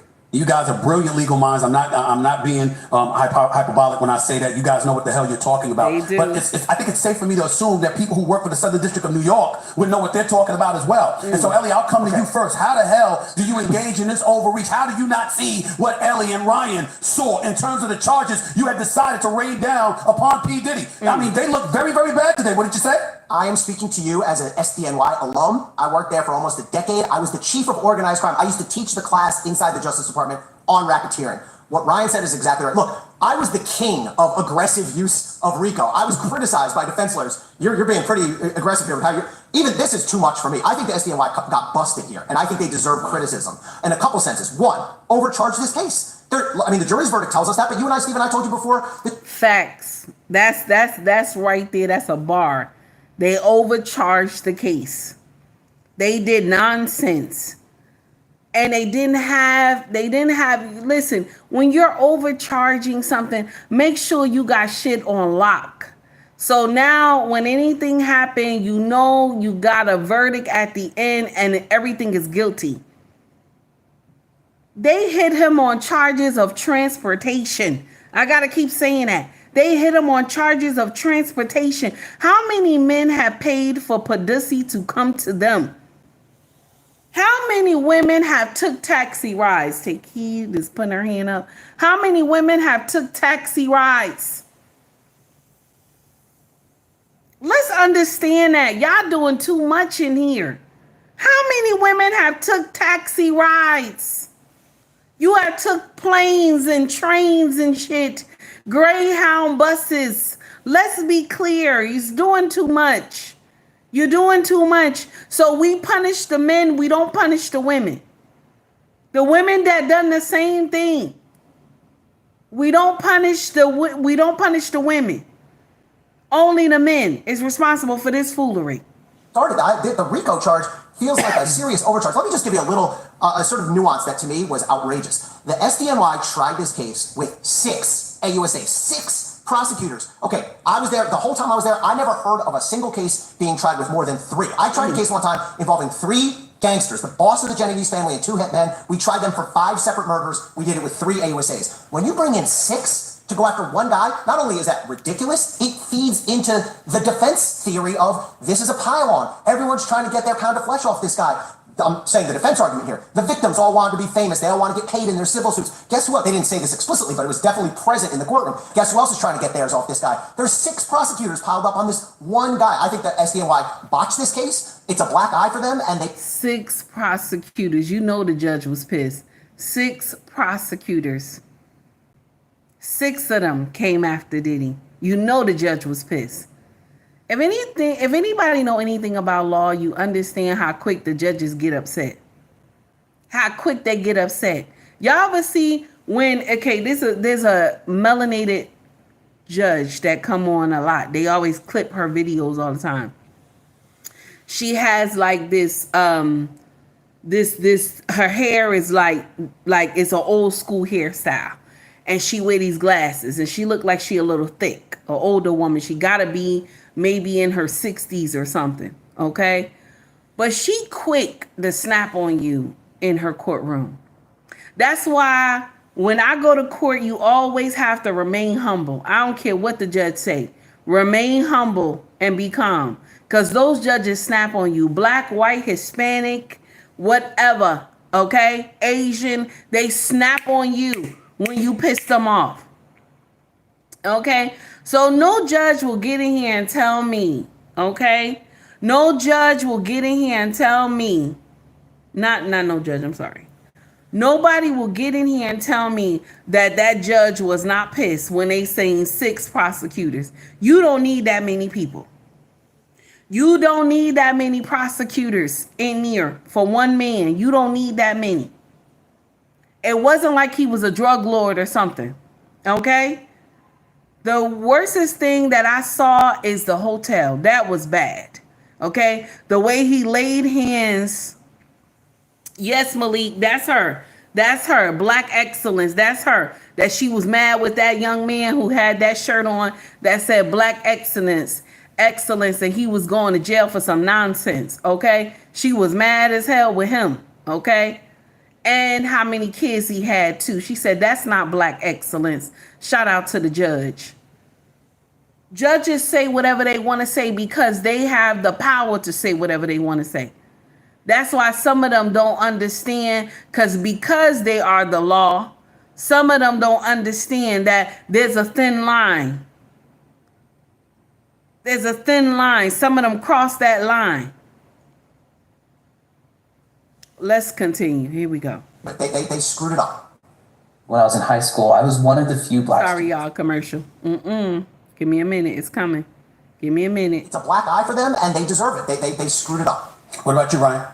Yeah, Ellie, I think you make a great point. First of all, I do think they screwed this up. And Ellie, I know you know this because you've been there. This is one of the best group of federal prosecutors in the country ever. I mean, this is, and I told you this in the beginning, Stephen A., this is a top-notch group. Top-notch. But Ellie, I wonder in all of this that what the... So he's saying it was a top-notch group. These 6 prosecutors are top-notch. So they already knew they didn't have enough evidence. But like I told y'all, they unleashed it out to the public. The court of public opinion. And so they didn't know that the court of public opinion was going to be split. They didn't know. Because a lot of us see him sleeping with women who consented to the foolery. And a lot of us see that these women were victims. Okay? But they didn't know that we were going to split. Now, don't get me wrong. I told y'all Take Heed doesn't like Diddy. I don't like Diddy. But truth is truth. Okay? And I will never get out my mind how that hotel played out. You ain't supposed to lay hands on a woman like that. He was whooping her like she was nobody. And he was wrong for that. And that's the court he needed to be in. And he needed to go to domestic violence. That's the charges they should have laid on that ass. Not all this other stuff that they did. Let's be clear. Okay? Let's be clear. Let's be clear. Now, somebody says, Speaker T said, black excellence is the same as saying white power. Don't agree with it at all. Malik, he talking to somebody. Okay, let's get in here. Here we go. Is two things. First, when they first brought this case, the first thing I thought was the R. Kelly case. There was a conviction there in the R. Kelly case. It was a bit of a stretch when you look at RICO and how it's typically done, but they got a conviction. Yes, it involved minors. Yes, that means no consent. But I wonder if they tried to make that leap and say, hey, we did it there, we can do it again. I wonder if that was part of the thinking. And then on the overcharging, I agree with you. But I think it was almost a sense of, if we can win this thing, we are sending a message to everyone out there who might be no pun intended. Let's stop real quick. So you said, now I see you in my chat again. You said, my sister, I pray that God blesses your platform and that you have compassion for situations you have not known. Let me share something with you. And because you're new to my platform, I'm going to give you grace because you knew. Take Heed has seen a lot of shit and more than a little bit. I grew up in 3 projects. I have been through a lot of storms, baby. So Take Heed can call out bullshit when I see it. Take Heed has been touched in the worstest way as being a minor. So I have seen shit and I know when shit is real and I know when it's fake. Okay? And you said, so have I. Then you supposed to know when a spade is a spade, baby. You supposed to know when a spade is a spade. All women don't tell the truth. And that's the problem with our society. All women don't tell the truth.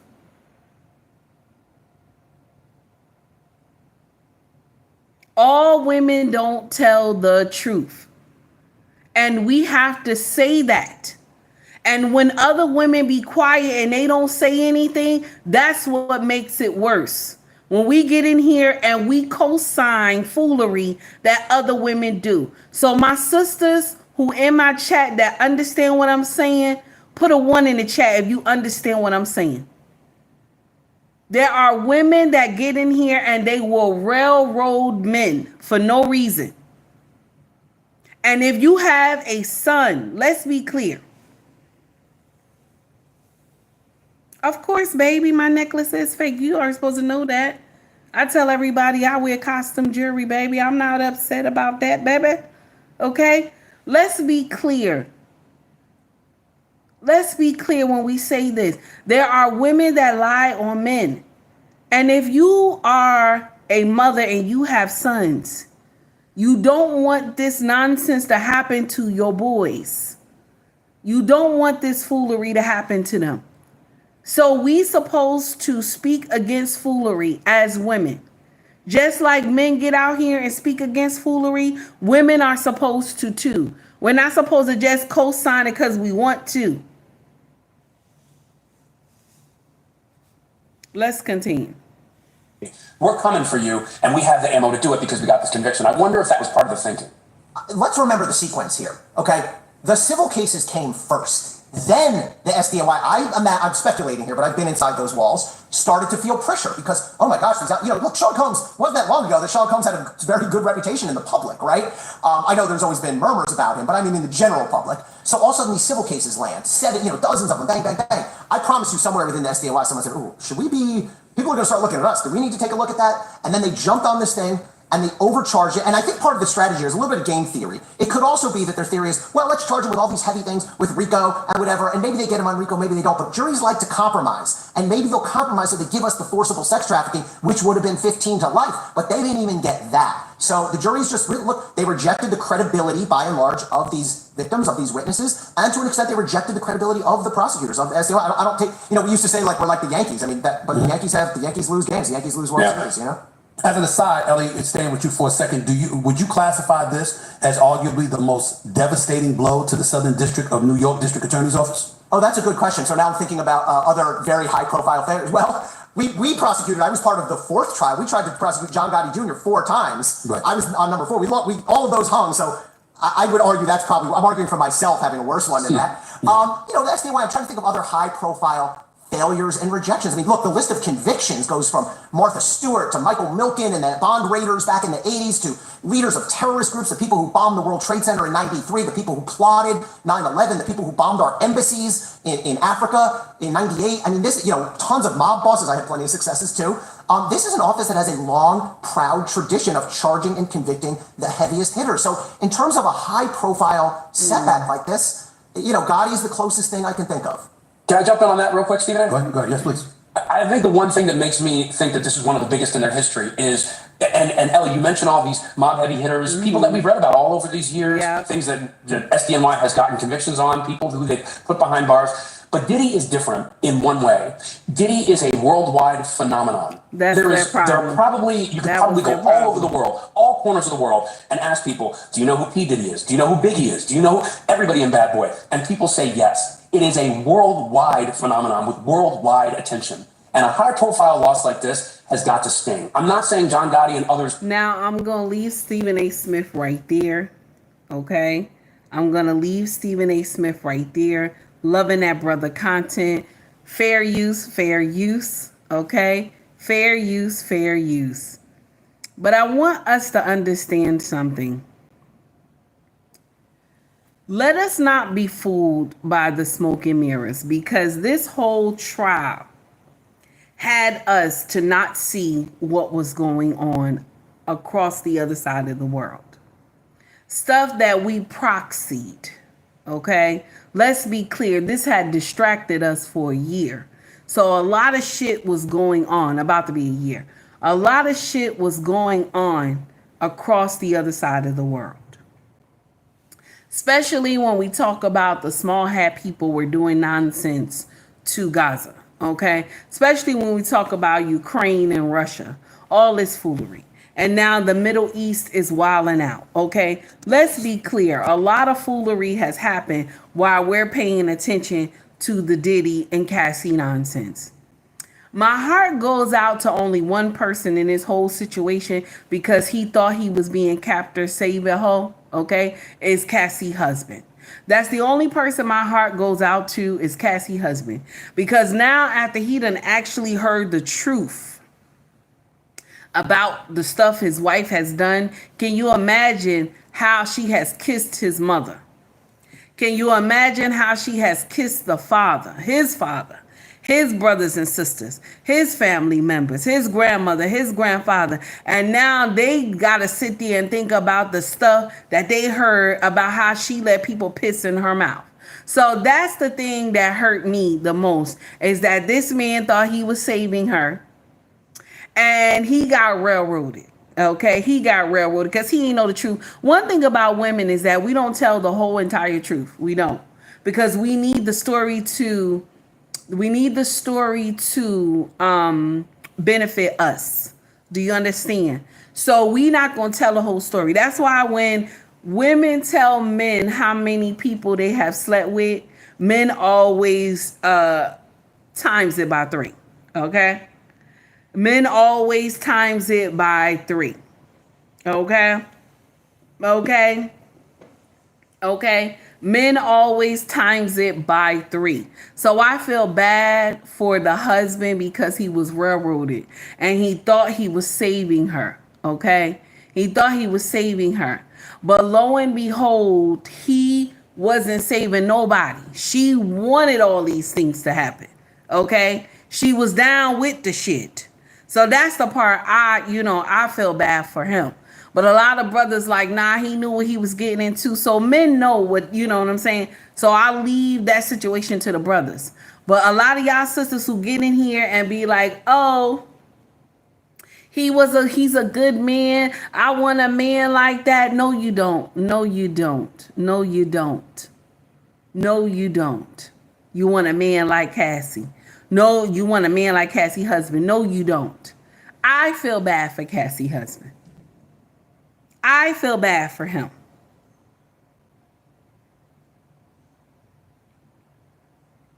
And so I believe that is wrong.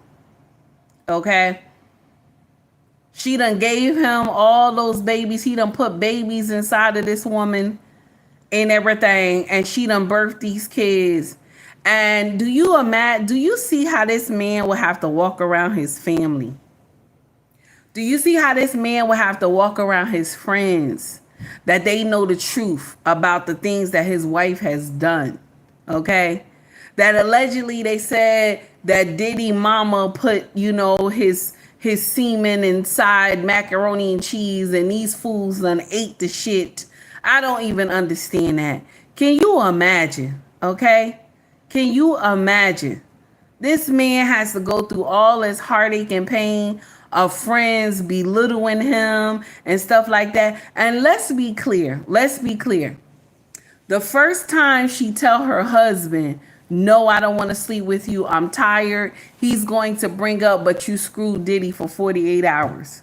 You were screwing Diddy for 4 days. Let's be clear. Okay? Let's be clear. Okay? Let's be clear. Okay? I'm just letting you know. Let's call it out. Okay? Let's call it out. One thing that I can't stand about Christians, and this what mess us up in the first place, is that we always pull scripture out of context. Judge ye not, and ye shall not be judged. And who is without sin, cast the first stone. That's the thing that irks me more about Christians, because this is how we get away with doing nonsense in the church. When pastor get caught with Sister Mary and Sister Lisa, okay, let's be clear. When pastor get caught with Sister Mary and Sister Lisa, first thing on Sunday morning, what do pastors say? Oh, judge ye not, and ye shall not be judged, and who is without sin, cast the first stone, because somebody saw him coming out of Sister Mary's house, and Sister Mary's husband is on a job out of state. Why are you coming from Sister Mary's house late at night talking about you was laying hands on her and this and that? You were laying hands on her. That's the one thing I can't stand about us as Christians, because we're scared to call out the truth. And God said, judge righteously, because we're scared to tell the truth. So we get in here under the disguise of, okay, who is without sin, cast the first stone. If I'm not out there hoeing, okay, then I got the right to tell you don't be hoeing. If I'm not out there doing drugs, then I got the right to tell you don't be out there doing drugs. It's called a correction, damn it. And that's the problem in the melanated community too, because we focus on judge ye not, and ye shall not be judged, and who is without sin cast the first stone, that we don't correct our sisters and brothers no more. We don't correct them. And so that's why they do whatever they want to do in the street. That's why they do whatever they want to do in the street. And so when they hear women like me that they call old biddies, or they call Sambo, or they get in here and call me Cleo and all these other horrible names that they think it hurts me, okay? They get in here and call me all these names because I'm giving correction. The problem is that the older women that's in here that don't correct the younger generation, you are the one that's going to have to answer to Yahweh, not me. I got something else to answer to him for, other sins that I have committed. But it won't be because I didn't give correction to the younger generation. It won't be that I didn't say anything to tell them, baby, this is the wrong path you going on. Baby, this is wrong. Don't do this. This is not the way to go. But for y'all ones who sit up in that church with that hat, that big ass hat on in front of the church, and y'all don't speak against foolery, you the ones that's going to have to talk to God. This is the problem in our community right here. I want y'all to hear this clip right here. Now, we done with Diddy today. We going into something else. Okay? This is the biggest problem we have in the melanated community. And when we get this together, we will do better. because y'all have put the pastor in the natural order. Okay? And the natural order is supposed to be Yahweh, man, woman, and child. Okay? Let me say it one more time so you understand. Yahweh, husband, wife, and children. That's the natural order. Pastor is nowhere in there. And y'all exalt these pastors with the foolishness of judge ye not, and ye shall not be judged. And who is without sin, cast the first stone. Here we go. Will sleep with your woman. Be careful. Number 1, a male pastor who acts as a mentor to her. This is not to discredit all pastors. There are still genuine pastors out there, but under no circumstances should your wife submit to another man in the name of a pastor or a mentor. She's only instructed by God to submit to her husband. If only you know how many women some of these pastors sleep around with, then you will understand better. Women are very vulnerable to their pastors than to their husbands. Some women honor their pastors and hold him at high esteem more than their husbands or boyfriend. Have seen women who go to cook for their pastor who is obviously staying alone. Women in the church will share themselves and go in different days to wash, cook, and clean for a pastor who lost his wife or stays alone. Is the pastor a stick? What do you think happens there when nobody is there? I met a woman with her 2 children in the mall the other day. She saw a beautiful shoe, and the first thing that popped out of her mouth was that this will be nice for my pastor. I looked at her. She was wearing a ring on her finger. I was shocked. I asked her if she was married, and she said yes. And I went further to ask her, don't you think this will be nice for your husband? Her countenance changed. She said her husband has shoes. Can you imagine that? So it is the pastor that doesn't have shoes? Most pastors are the reason why some women are no longer respectful or giving their full attention to their husband. A man who calls himself a pastor will call your wife to meet him in the office, and your wife will just jump up and go there.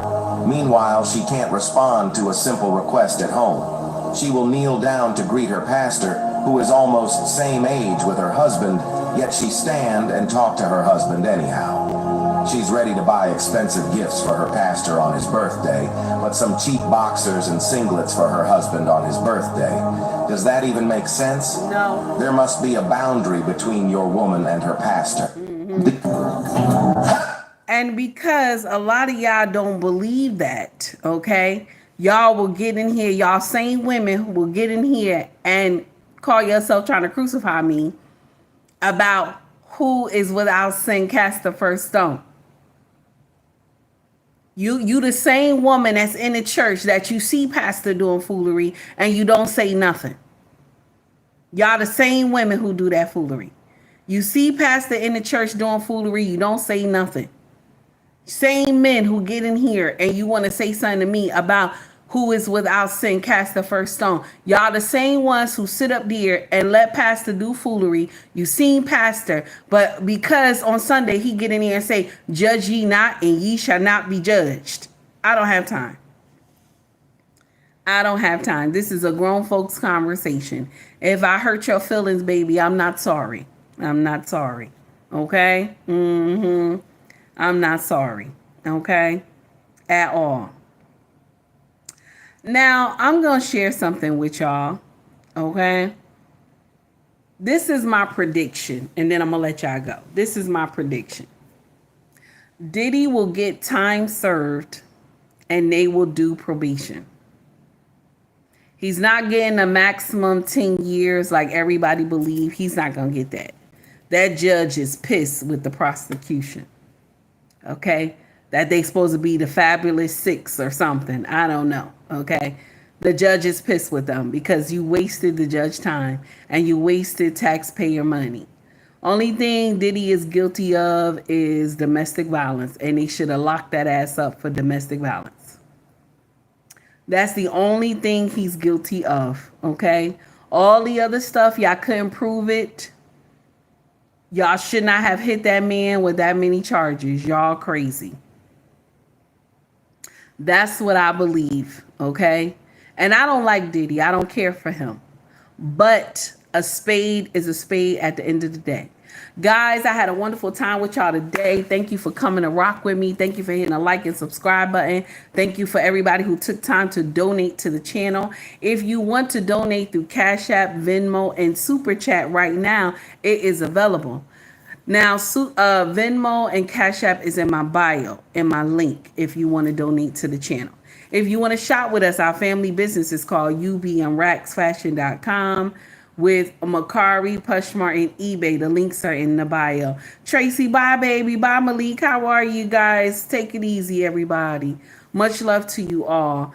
If you want to buy merch, scroll to the top of the page. 18, my ace in the hole, baby. How are you, baby? Scroll to the top of the page. You will see shop or store. And Steven, I can't forget you, baby, if you're still in the chat.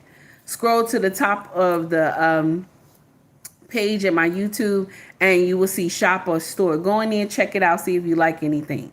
To all my regulars, thank you so much for monitoring the chat. Thank you for being there for me. To all my mods, I greatly appreciate y'all. And to all my regulars who take time to come and rock out with me, thank you so much, because you could have been anywhere else, but you was like, nah, I want to see what this loudmouth heifer talking about today. And I greatly appreciate that, okay? Thank you. To everybody who didn't hit the like button already, please hit the like button. I greatly appreciate that. And we going to go out with an oldie but goodie, because we just got this clip. And I'm loving this brother right here. I'm loving this brother's song. Here we go, y'all. Have a great one, everybody.